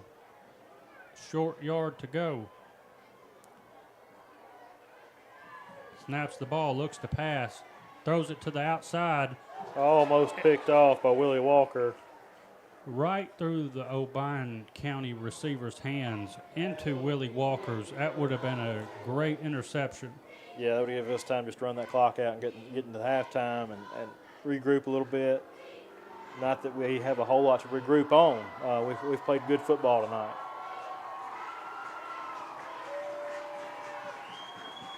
The crowd's getting into it. This may be the loudest I've heard the crowd this year.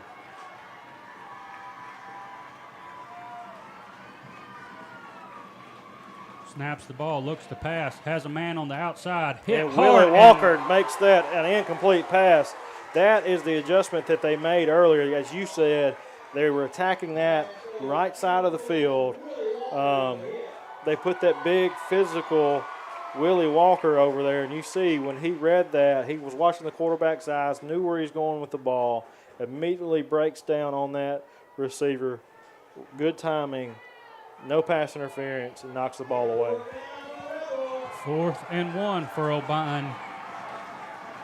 Tries the hard count there. Looks back to the sideline for a play change. Cavalier Stadium's rocking. I mean, I can feel it shaking under my feet. And now Crockett County does call the timeout. Yeah, I think it's smart to call the timeout here. Crockett County, second charge timeout of the half. You have 30 seconds to go. You can expect Obion County to be a little bit more aggressive in their play calling in this scenario, probably trying to get that ball downfield quick. Probably coaching up our DBs. I think, one thing that we really need right now is pressure in the backfield on those passing plays. Like I said a while ago, that quarterback has a lot of time to throw the ball. The passing plays are not happening very fast. If we can get that pressure back there, it makes a difference. But it's like the coaches told us, before the ball game, their line blocks really well. They follow their assignments. They execute really well, and we're seeing that. But if we could somehow overcome their ability to block and put some pressure on that quarterback, it would definitely help us a little bit. A look at this drive, and Obion had it 2nd and 1 with a timeout. Right. And they've elected to throw the ball every single time. I think it's kind of a miscue. Get a first down, then go for your pass. Yeah, then go for your explosive play. Cavalier Stadium rocking. Big down Snaps here. the ball. Quarterback looks to run, has room. He'll pick up the first down, and that's where I'm talking about. On 2nd and 1 with a lot more time left on the clock, why not run that play? Get your first down. Exactly. And better field advantage on top of that, probably. Snaps the ball, looks to pass, looks to his outside, throws it, and it is almost intercepted. DeKylan read it well. Yeah, DeKylan was all over that. It got a hand on it. The only thing to stop it from being a completion. Unfortunately, that will stop the clock inside, 11 seconds here. Preston Lambert was there as well. So two of our linebackers reading that play right in on it. We haven't seen DeKylan play this many downs as a linebacker, but he's been pretty impressive at that position tonight. Very good.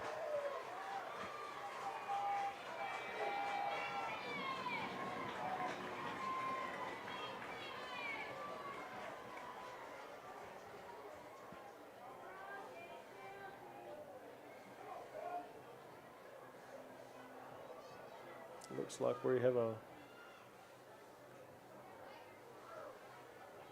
little confusion on the field, maybe. Not sure.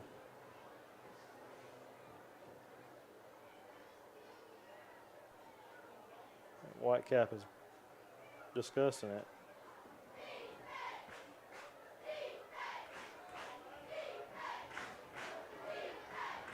It looks like he's going to call the play live.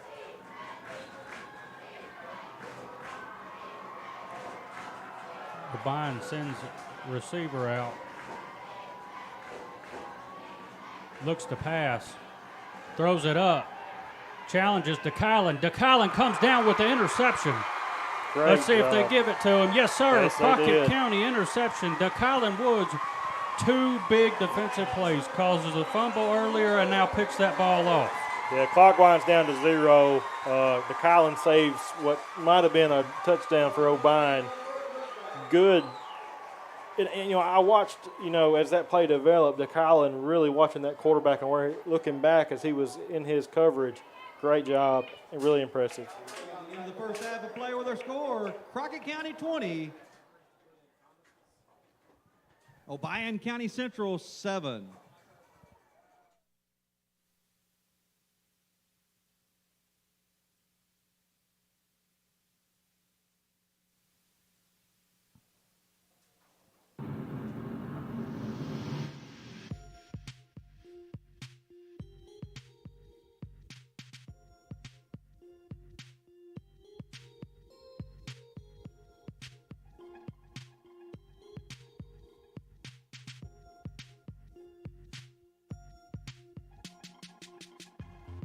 Direct your attention to the 20-yard line once again, and we're excited tonight to have our 1983-1984 Cavalier band.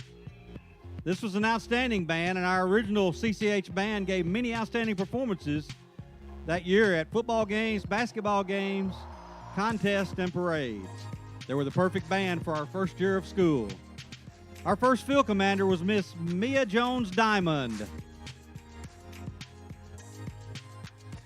The band was directed by Mr. Kirby Caldwell and Miss Marla Cole, who both did an outstanding job. Many students participated in band that year with majorettes, flags, rifles, brasses, percussion, and woodwinds, with several students participating in other sports and band. We're so thankful for former band members that were able to come tonight, including Billy Prescott and Amy Watson Patton. We're very honored to have all of you here tonight, and please give this group a round of applause, the 1983-84 Cavalier Band.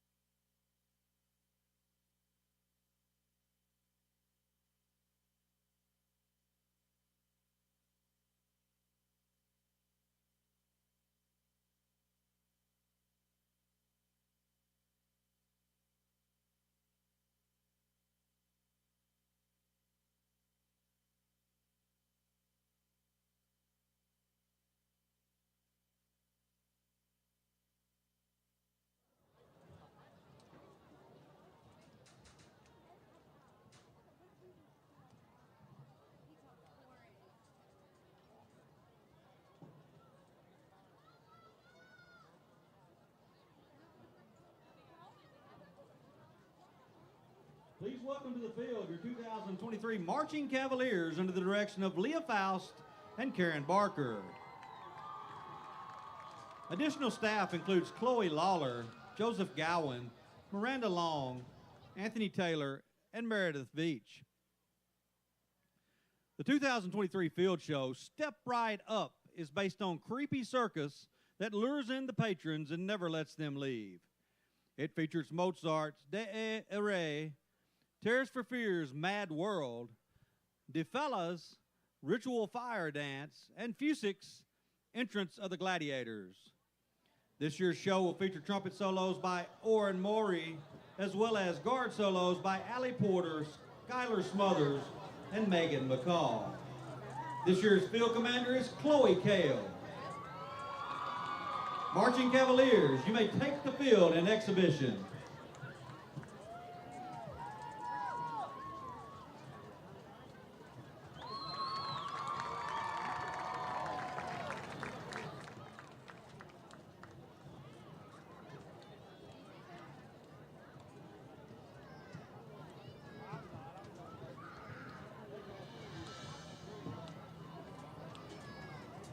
Ladies and gentlemen, children of all ages, welcome to the biggest little show on earth. Come on in now. Remember, you stay as long as you like, and you leave when we so desire. Step right up.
This is not an ordinary circus, as I'm sure you have noticed, but one of madness.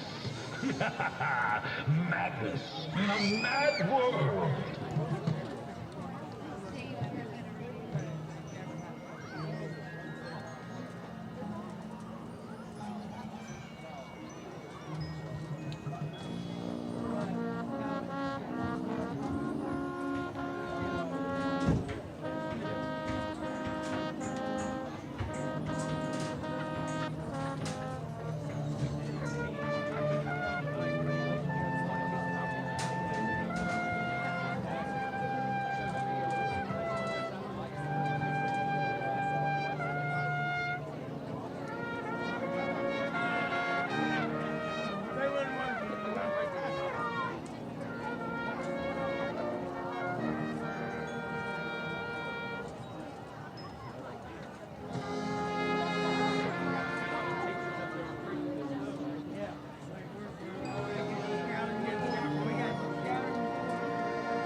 Ladies and gentlemen, once again, we direct your attention to the 20-yard line. We've been excited to have our 1983 cheerleaders, 83 band, and now we'd like to honor our first football team at Crockett County High School.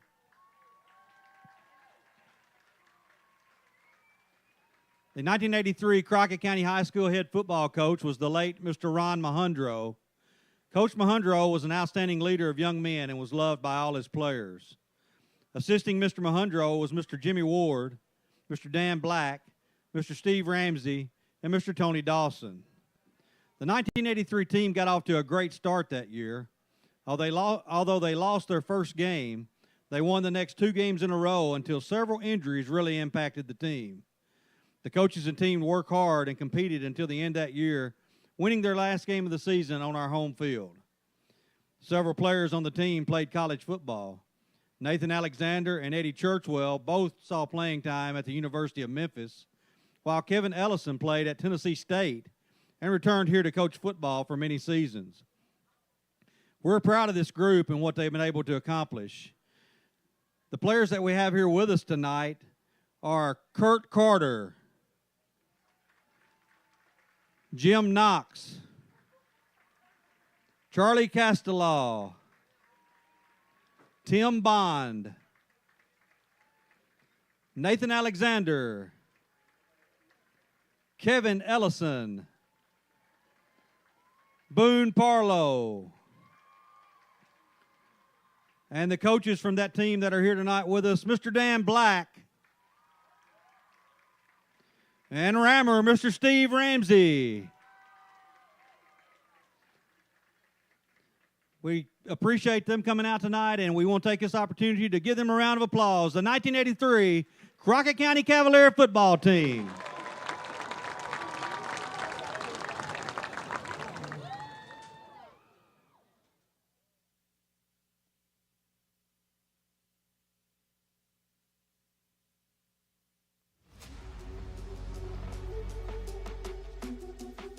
Mary's is the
All right, Justin, our clock is winding down.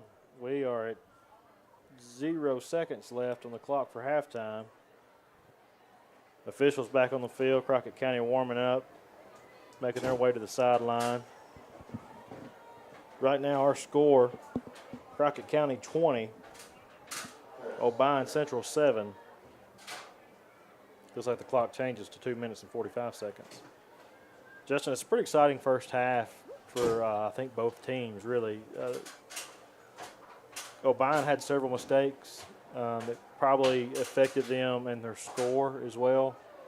It's been very beneficial to Crockett County, but that doesn't take anything away from what Crockett County is doing tonight. They're playing good football, solid football. We've seen some good athleticism. We've seen some explosiveness. We've seen physicality, playmakers.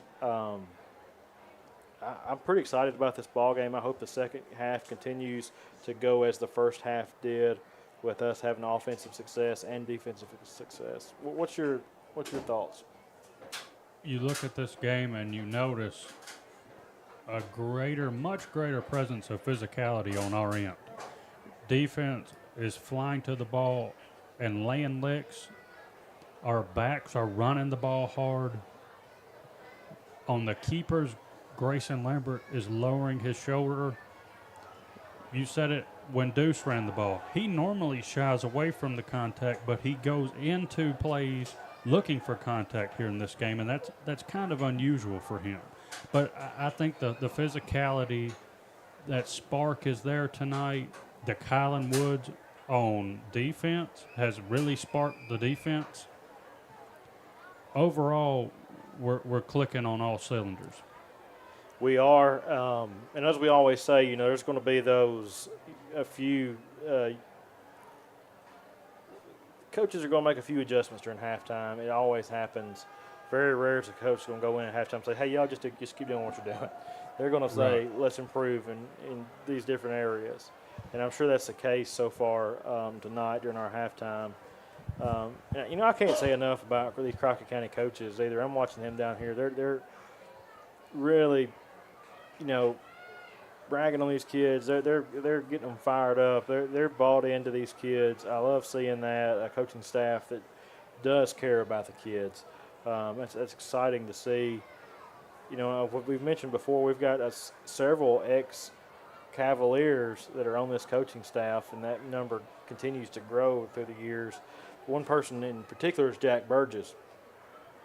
Jack spent a lot of time coaching baseball, rec league baseball, travel baseball, Alamo Red Devils football, and basketball. I mean, he's coached these kids since they were, first starting any kind of sport, T-ball, I guess. And a lot of these kids have full trust in Coach Jack, and it's exciting to see him in his role now as a varsity football coach. And I'm sure that the impact he's had is a great one.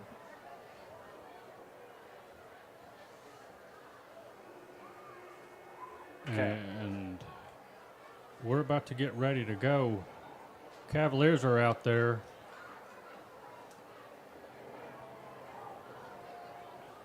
Jordan, any predictions on the second half? I think that Obion's going to try a little bit harder to put pressure on us on our offense in that backfield. Most likely, that's where we're really having some success with them. We haven't seen many downfield passes. We've seen some passes into the flats and stuff like that. I think their big adjustments are going to be defensive, and I'm sure that their coaches have really talked to them about those flags that they've drawn and those mental mistakes. They've had some turnovers that were crucial. They're going to try really hard to buckle down on that, I bet. Crockett County's going to have to stay with it to keep the mindset they've had so far. I agree, and here we go. Hurst set to kick it off. And he kicks it. Deep kick. Goes out of bounds.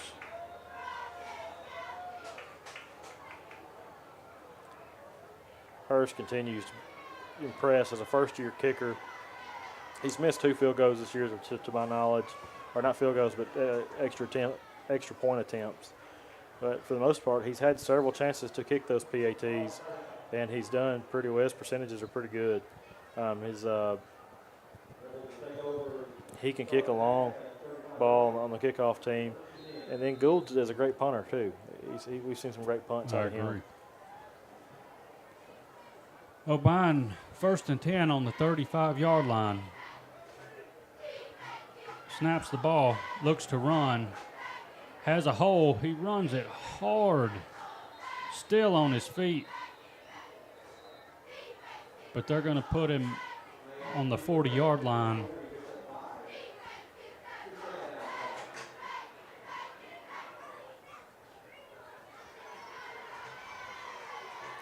Matrix you see they start trying to attack the left side of the field a little more, or they were really consistent in attacking that right side. That was kind of the trend. We've seen the quarterback break some on the left side, but they've really liked that right side. But now that they've seen, Adjustment made by us by putting Willie Walker over there. They may try to flip that. Well, we're having another issue, it looks like, clockwise. The Cavaliers have actually elected to go back with Luke Carter at the corner position, Willie Walker on the sideline.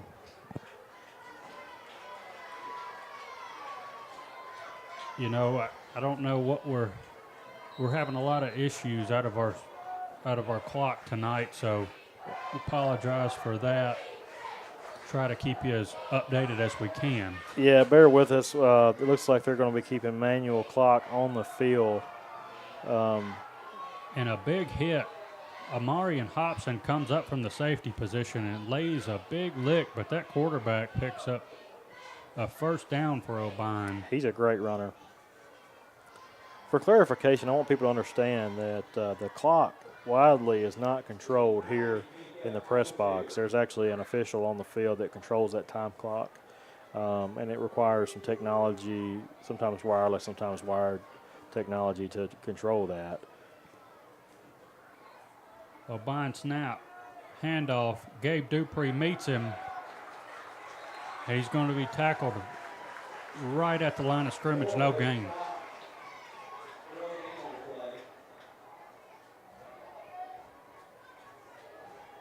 I saw Jared Shelton on the field earlier trying to make some, perhaps some kind of changes to the clock to help it. We're going to have to rely on the referees on this.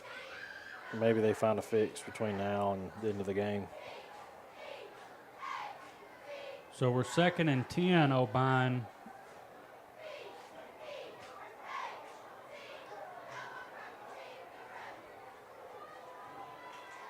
Snaps the ball, rolls out, running to his left, cuts back inside for a good gain there. He was the one we were kind of warned of prior to the game throughout the week, is that quarterback is a talented runner. And then, number one has showed some potential to be a great runner too. So they've got some threats in their backfield. We've seen those tonight. But they know they're playing us. 3rd and 2 here, Obion snaps the ball, hands it off up the middle. He's going to have enough for the first down. He's still fighting.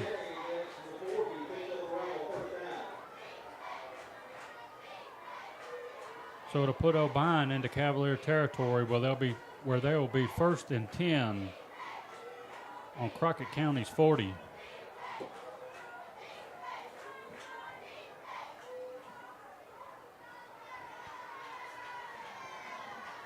Just so that our listeners know, we have some people commenting on our live stream tonight. We have an individual from Arizona, an individual from Las Vegas, and one from Mexico, all tuned in to watch the Cavaliers tonight. Snap, quarterback keeps, runs up the right. He's hit by Pruitt.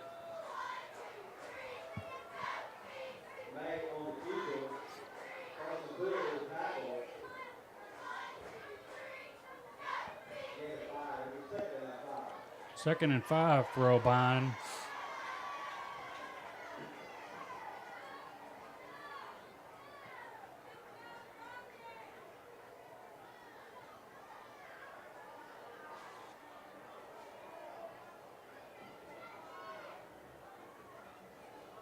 Obion snaps. Quarterback looks to run, runs up the middle.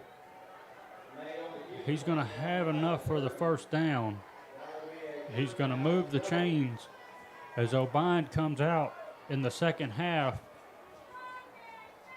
And they're really moving the ball well. They've had a great series so far. If they continue to do that, and as well as can make it without making mistakes or having turnovers, this could be a positive possession for them.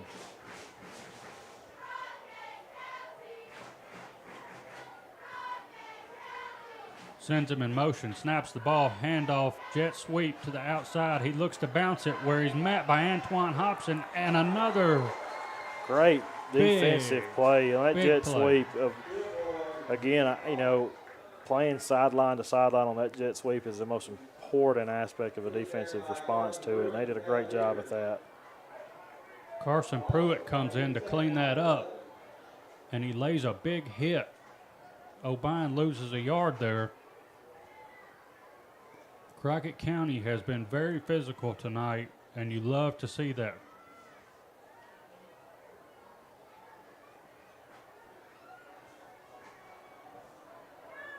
Yeah, this is definitely the most physical game we've seen by Crockett County so far. Sends him out wide, hands off up the middle. He'll be tackled for a gain of a few.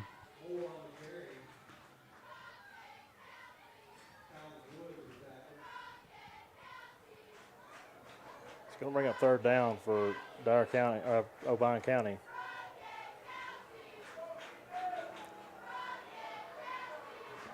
This is, they're very likely just to take a simple running play right here. And they're very likely to punch one into the end zone. You never know. Hard count, look over to the sideline for the play.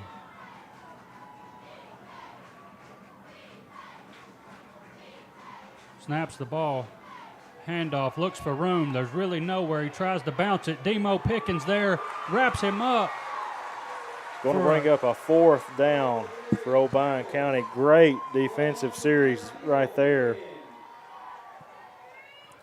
Jordan Rainey shaking up on that play, comes to the sideline. Subs go in. Preston Vernon there.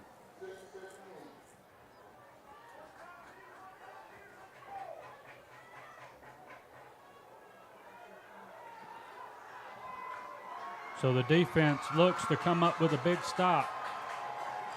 Fourth down for Obion. Cavalier Stadium rumbling again. Obion snaps. He rolls out. He passes back to his left where he's met by Gabe Dupree. What a play by Gabe Dupree. Unbelievable. Just great read. We wondered if Gabe was, or if they were going to try to attack that left side. We saw that a lot in this series. And the young man, Gabe Dupree, gets us a turnover on downs. And you look at this sideline, and you have not seen this much passion in a while. No, and he's a sophomore. Just goodness gracious, that ability is unbelievable. You see some up and coming superstars for Crockett County. Here we go. Grayson Lambert comes back out with Deuce Greenhill lined up beside him.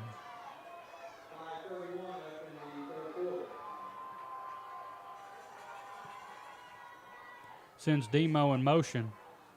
Hands off Demo. Demo looking for room to run. Cuts it up. Still on his feet with a first down. Big gain by Demo Pickens. Great run by Demo there. Got a few blocks and made a few moves to get that first down.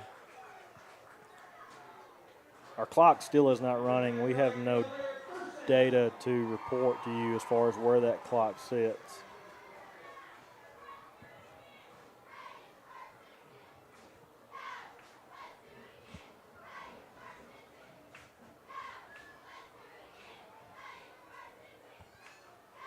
In motion. Keeper looks to bounce it to the outside. He's got some room if he can get a block. And he's hit hard. He was folded up there and hit up top, but he gets up. Every time. Like nothing happened. Every time. Great gain, but he earned that one. He sure did. He runs hard. You're not going to see many quarterbacks run it like that. Maybe he's trying to show Obion and quarterback he's got it too. Right.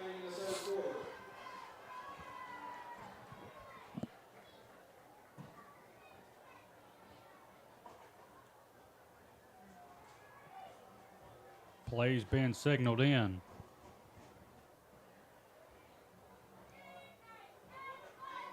Lambert to Greenhill. Greenhill makes a move. Nothing doing. Picks up about a yard.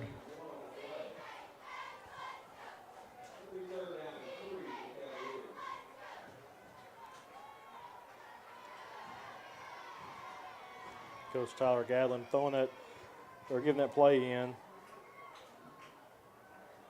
He's pretty impressive too as a football coach. Coach Ward asked him to step up and take over that middle school program and coach varsity, and he did a really good job. Had a pretty successful middle school season this year. Demo in motion, but it's a keeper as Lambert picks up the first down. I would have liked to seen a penalty flag on that one because it looked like Obion was lined up offsides. Either way, Crockett County moves the chains.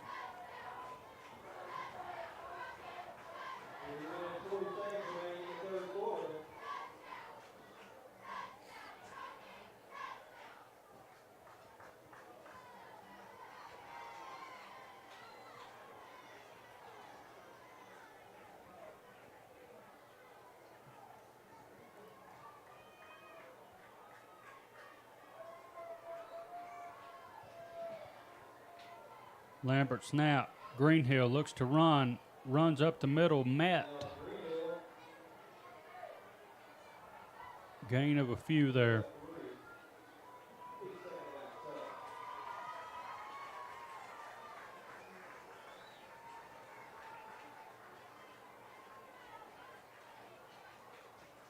I think our officials have done a great job tonight out here.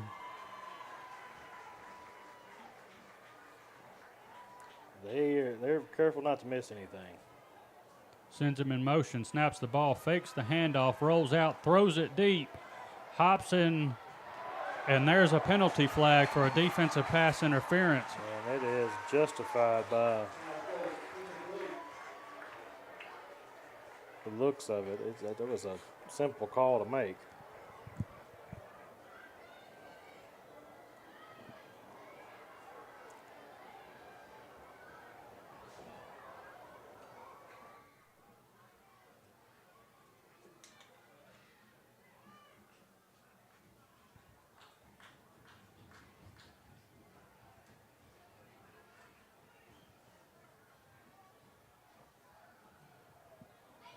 Crockett County subbing in and out right here. See DeKylan going in. That's exciting to see him go in. Hopefully get a touch on the ball.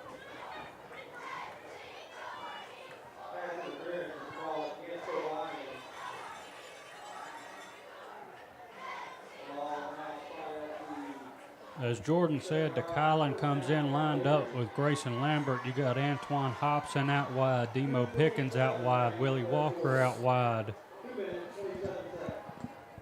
And DeKylan, he runs the ball hard.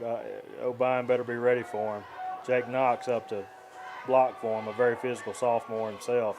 Snap low, looks to make something of it. Cuts it back up, hit hard. Tries to recover some yardage there when he saw there was nothing there. He thinks fast on his feet. He tried to roll, make a play out of it. When he realized it was folding, he was able to get what he could and take a very hard hit. And then again, bounced right back up from it. Deuce Greenhill back out, lined up with Lambert.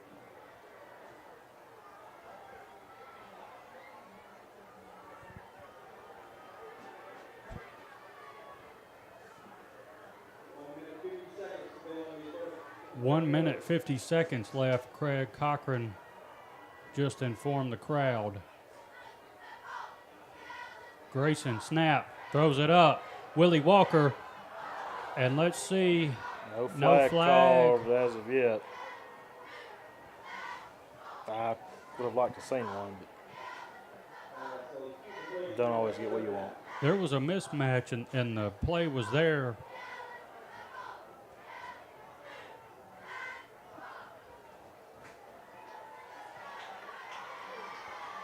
Time now remaining 1 minute, 31 seconds.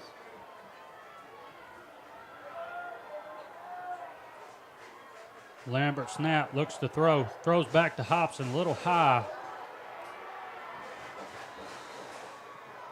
Lambert's pass complete to Antoine Hobson. Gain of 3. It'll be 4th down for the Cavaliers. Going to be interesting to see what Coach Ward does in this situation. So a little high there on the pass. Had he hit him in stride, I think there was a lot of room to run. But we'll see what happens on this play here. We haven't seen the Cavaliers go for a field goal of this distance. Look to see the offense stay on the field right here.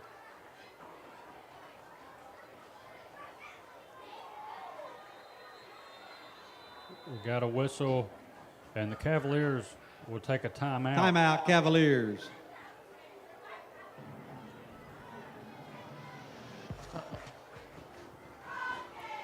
Justin, this is getting to be a very physical game. You're seeing some really hard hits. You're seeing some slinging around. We've seen kind of a stalemate. We're getting to the end of the third quarter, and still 20-7.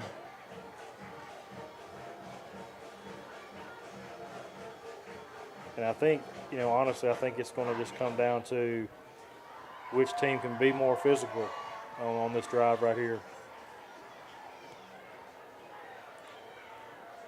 You don't mind. It's a tough ask on a field goal from your first-year kicker, so you don't mind going for it here. Right. Field position, Right. Let's see if the Cavaliers can make a play. They have the potential to make the play. They have the athletes on the field to make a play. Lambert snap, looks to pass. Passes to Greenhill, and it is incomplete.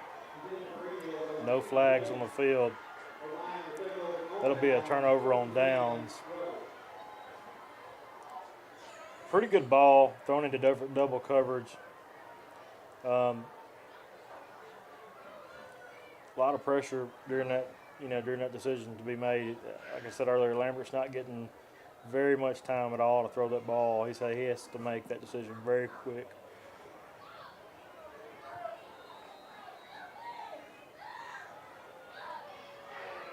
So Obion's defense holds up, sends their offense back out, snaps the ball, looks to pass, has a man on the outside, still on his feet, tackled by Preston Lambert. Great route there by Obion County, and showing ability to get a few more yards after the catch.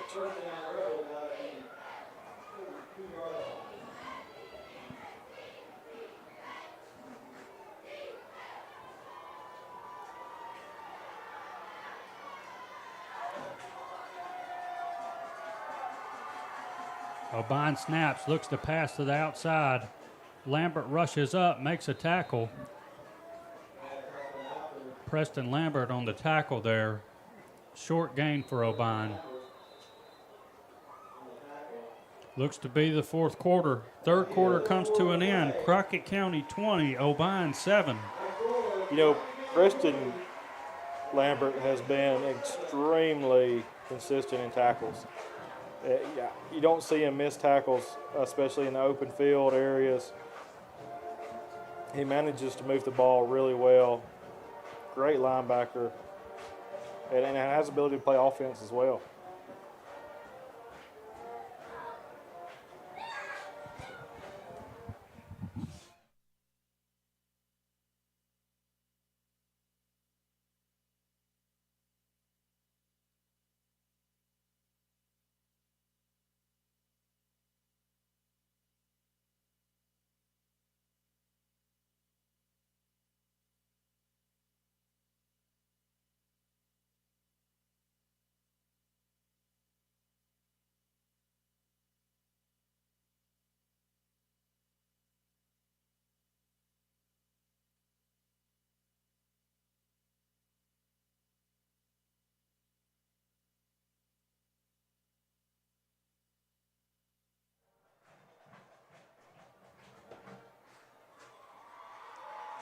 After a turnover on downs,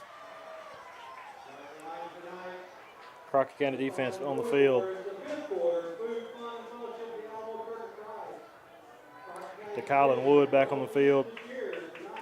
Carson Pruitt on the field.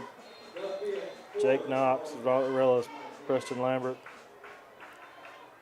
All been some great tacklers tonight. Quarterback keeps. He's hit, but he keeps going. And he's still driving. He's hard to bring down.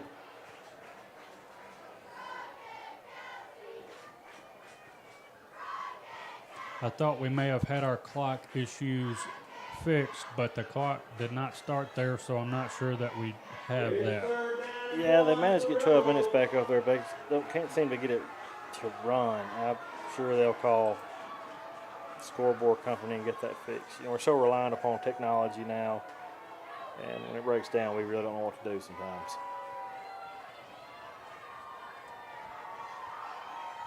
Obion in motion. Quarterback keeps. And he's met in the backfield by Pruitt. Pruitt with a great read. Don't know if that was a blitz or just a good read, but he was in the backfield fast. I was looking at DeKylan thinking he was fixing the blitz, and maybe Pruitt's the one that did it. Brings it to 4th down. This is a huge down for Crockett County. 4th down, 3 to go. Cavalier Stadium, pretty loud.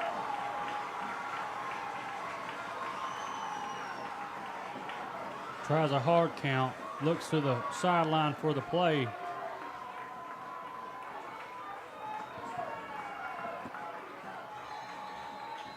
And we got a flag.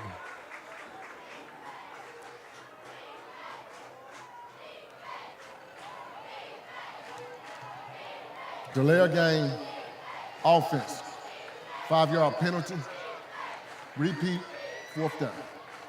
You know, Justin, that's again another mistake there by Obion County that could have been prevented with a timeout maybe, or spiking.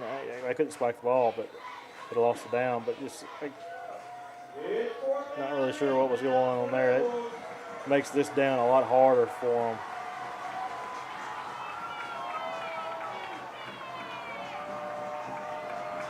Quarterback snaps, looks to pass, throws it up the middle. Almost picked off. Almost picked off by Marion Hobson there, but the Cavaliers will take over. That's a great answer to that turnover on downs that we just experienced. They weren't able to make many yards on that series for Obion County offense, but I think it's important that Crockett County now come out and have a really good drive. We've had a turnover on downs, and we've had to punt. You know, we really need that turnover on downs. 4th quarter. So what's happening is the time clock official on the field is communicating the time over to Coach Jared Shelton, principal of the high school, and he's trying to report that up to Craig Cochran. We'll try to keep you updated. Here we go, Lambert out, Greenhill beside him.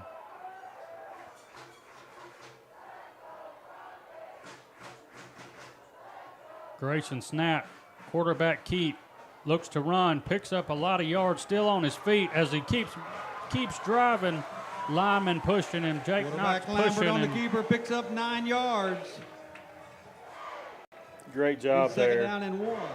Great run, great resilience by the offense to keep pushing him and get those additional yards.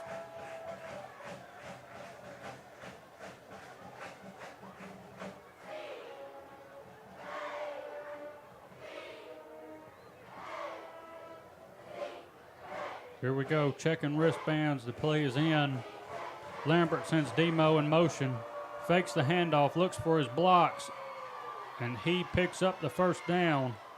Lambert on the keeper, takes it to the 35-yard line. Little confusion on that play, but Lambert makes the most of it. Moves the sticks, you know, that's the least you can ask.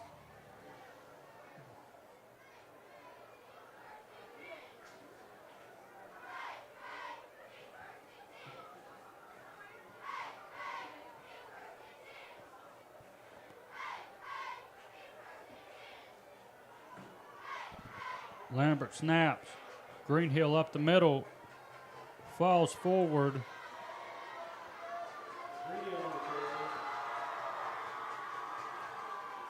You'd like to see the Cavalier offense finish this drive, put a touchdown on the board, really put this game away.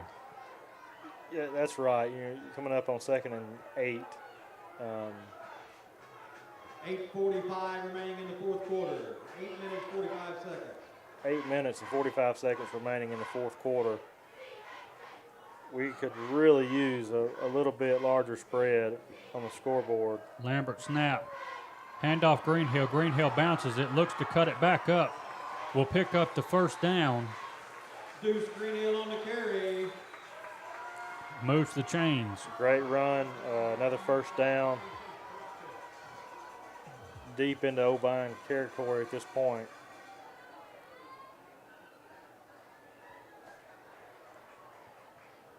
Ball on about the 22-yard line of Obion as Crockett County continues to push the ball.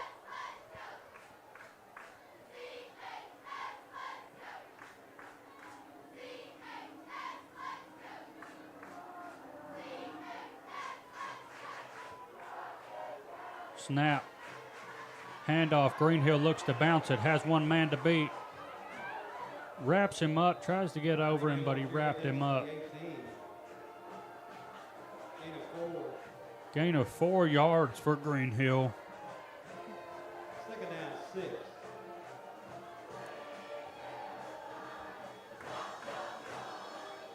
We've done pretty good on the second down. That's where we've had the most success, I think, throughout the night.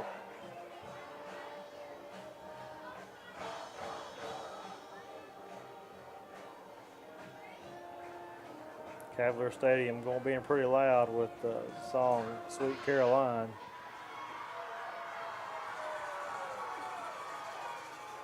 Little confusion on the play. Lambert's telling his receivers where to go. Lambert tries to get it off, delay a game. Prior to the snap, delay a game, offense, 5-yard penalty, replay, second down. That's a really frustrating play right there. Yeah, Lambert was trying to get it off. I thought he was going to probably get that play off. I think Coach Ward thought he was going to get that play off. But again, you know, that play clock's not there for you to really make that judgment. It's hard. It makes it a little bit more difficult to time it.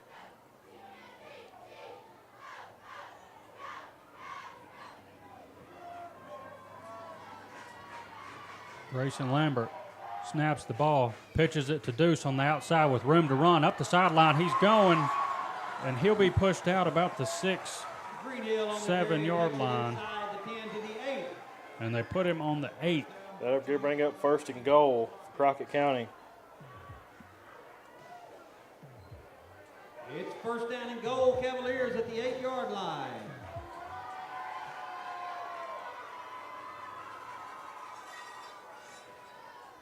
We're waiting to hear a potential time. 6 minutes, 17 seconds remaining in the fourth quarter. 6 minutes and 17 seconds remaining in the fourth quarter. Lambert snap.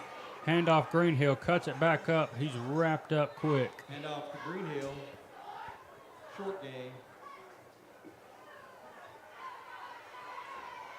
It's been a pretty good drive so far. We had that one penalty kind of hurt us a little bit.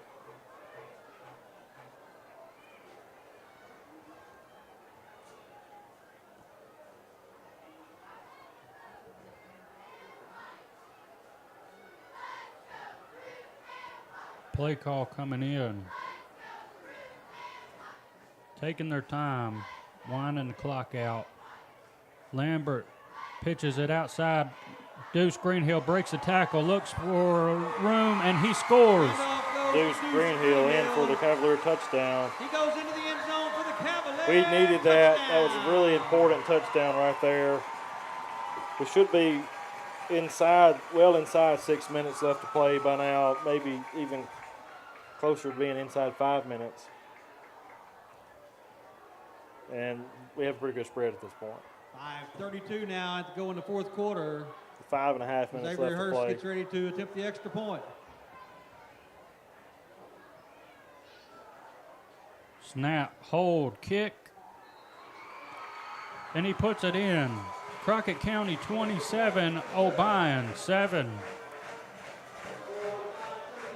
And so far, we're seeing a great rally by the Cavaliers in comparison to last week and that devastating loss.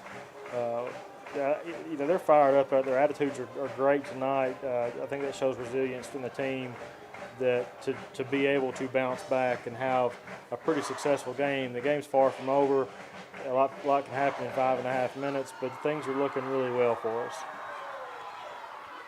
You like to see this coming off of back-to-back weeks of losses and then a heartbreaking loss, and we come out tonight and respond amazing, playing a level of football that had we played the past 2 games, our record could look a little bit different. That's right. And, that's one thing that Coach Pratt always told us is that you can learn a lot from losing.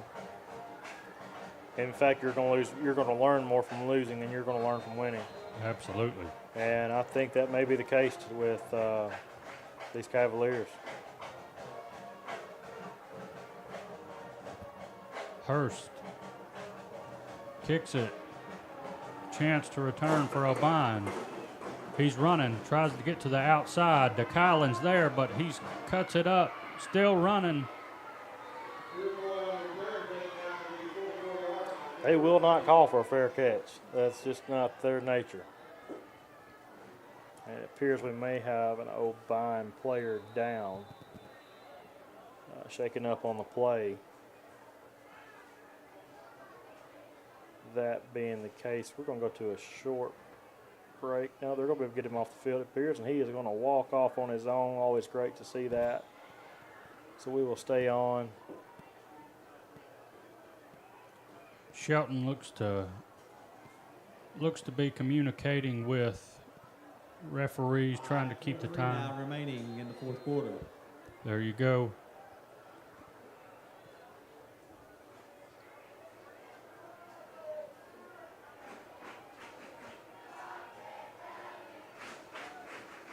Snap, drops back for the pass, passes it outside where he's met DeKylan and Demo Pickens. Demo Pickens with the stop. 6-yard gain. It's 2nd down 4. 2nd and 4 here.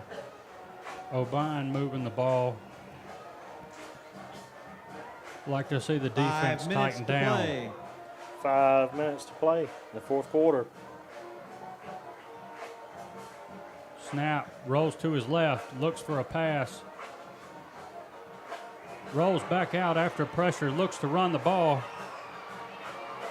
And he is across the first down, but he was lucky there because Pruitt almost got him. Pruitt almost got him, and then DeKylan lost his footing when he turned back around. DeKylan had the eyes on him and probably would have put a hard hit on him. Had Pruitt squared that one up, he would have been. And 30 Pruitt, seconds remaining in the fourth. Pruitt's one of those tacklers that you're going to know it when he tackles you. Absolutely. Obion snaps, looks for a pass, throws it over the middle where it's tipped. Pass goes incomplete. It'll be 2nd down 10 Rebels.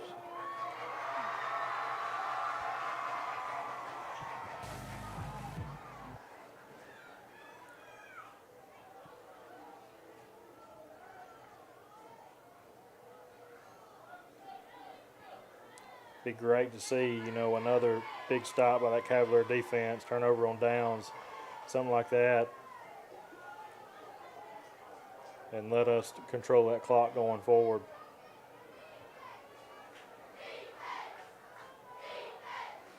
Obion snaps, drops back, passes over the middle.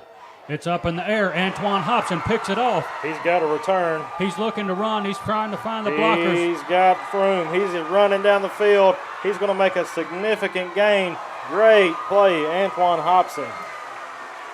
That Rebel pass is intercepted by Antoine Hobson. Coach Ward bouncing around, patting his Turns player. it to the 42-yard line of the Rebels, where it'll be 1st and 10 Cavaliers. All of our coaches getting fired up. What a play right there. You know, I haven't seen Coach Ward get that fired up all season, I don't think, in response to a big play. That gives, just like I said a while ago, a turnover would be great in that scenario. We get a chance to control that time clock at this point and hopefully put this one away.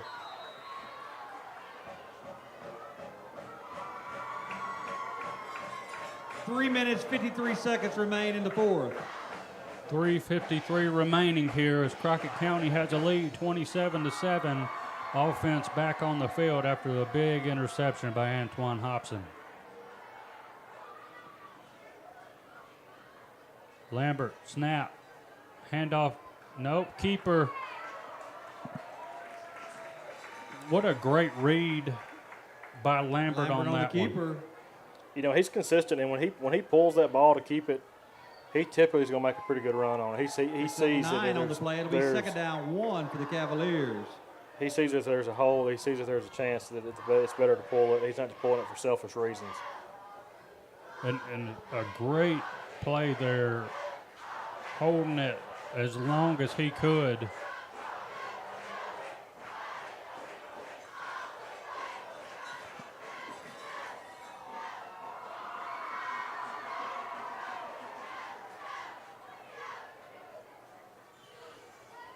Lambert, snap, keeper, tries to get to the outside. He'll have enough for the first where he goes down smart to stay in bounds. Keeper. All in all, you have to really brag on Lambert this week. He has really played well tonight. He's had some great plays, smart plays. That one delay of game, you know, the quarterback ends up having to take credit for that. They're in control of the offense. But, again, I'm going to go back and I'm going to remind people there is no play clock. The coaches knew it was getting close. More than likely, Coach Ward may have called a timeout in that situation. And he was trying to direct his wide receivers. Right. It was mass confusion all the way around. Lambert, snap. Pitch outside to Greenhill. Greenhill looks to bust it up. Gets to the outside where he's smart decision to fall down. Justin, I'm noticing something right now that you and I have not really spoken on. I'm seeing SRO for the high school, Matt Mosier, on the field. And, you know, that's new to Crockett County school systems. Every school building in Crockett County now has a school resource officer in it, thanks to a great initiative by Governor Lee to push out funding for that. And Matt Mosier, also a former Cavalier football player, now protecting our school. And it's just cool to know every single one of our schools are now protected by school resource officers. Very appreciative of that. Demo. And Coach Ward comes out, calls a timeout, trying to get his offense to understand they got to get moving. Timeout, Crockett County. Timeout, Crockett County. Their second charge timeout of half. And during this timeout, we're going to take a short break.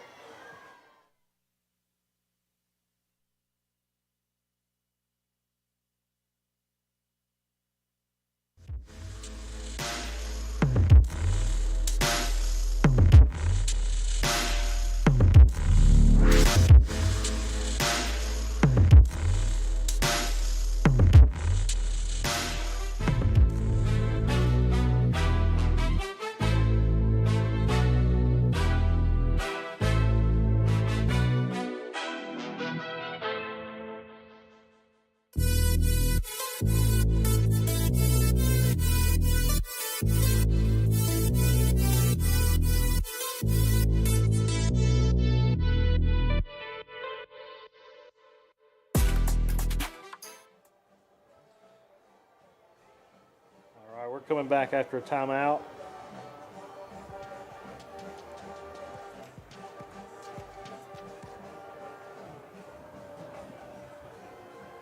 Crockett County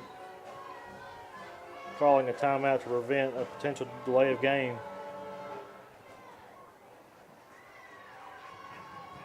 Lambert. Greenhill up the middle. Greenhill makes He's a got move. room. He makes a couple of moves there. Good gain there. It's going to bring up first and goal for Crockett County. That first down brought to you by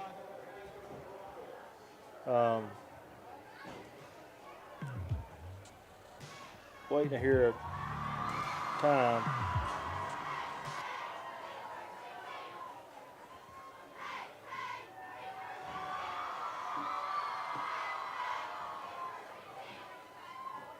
Lambert snap.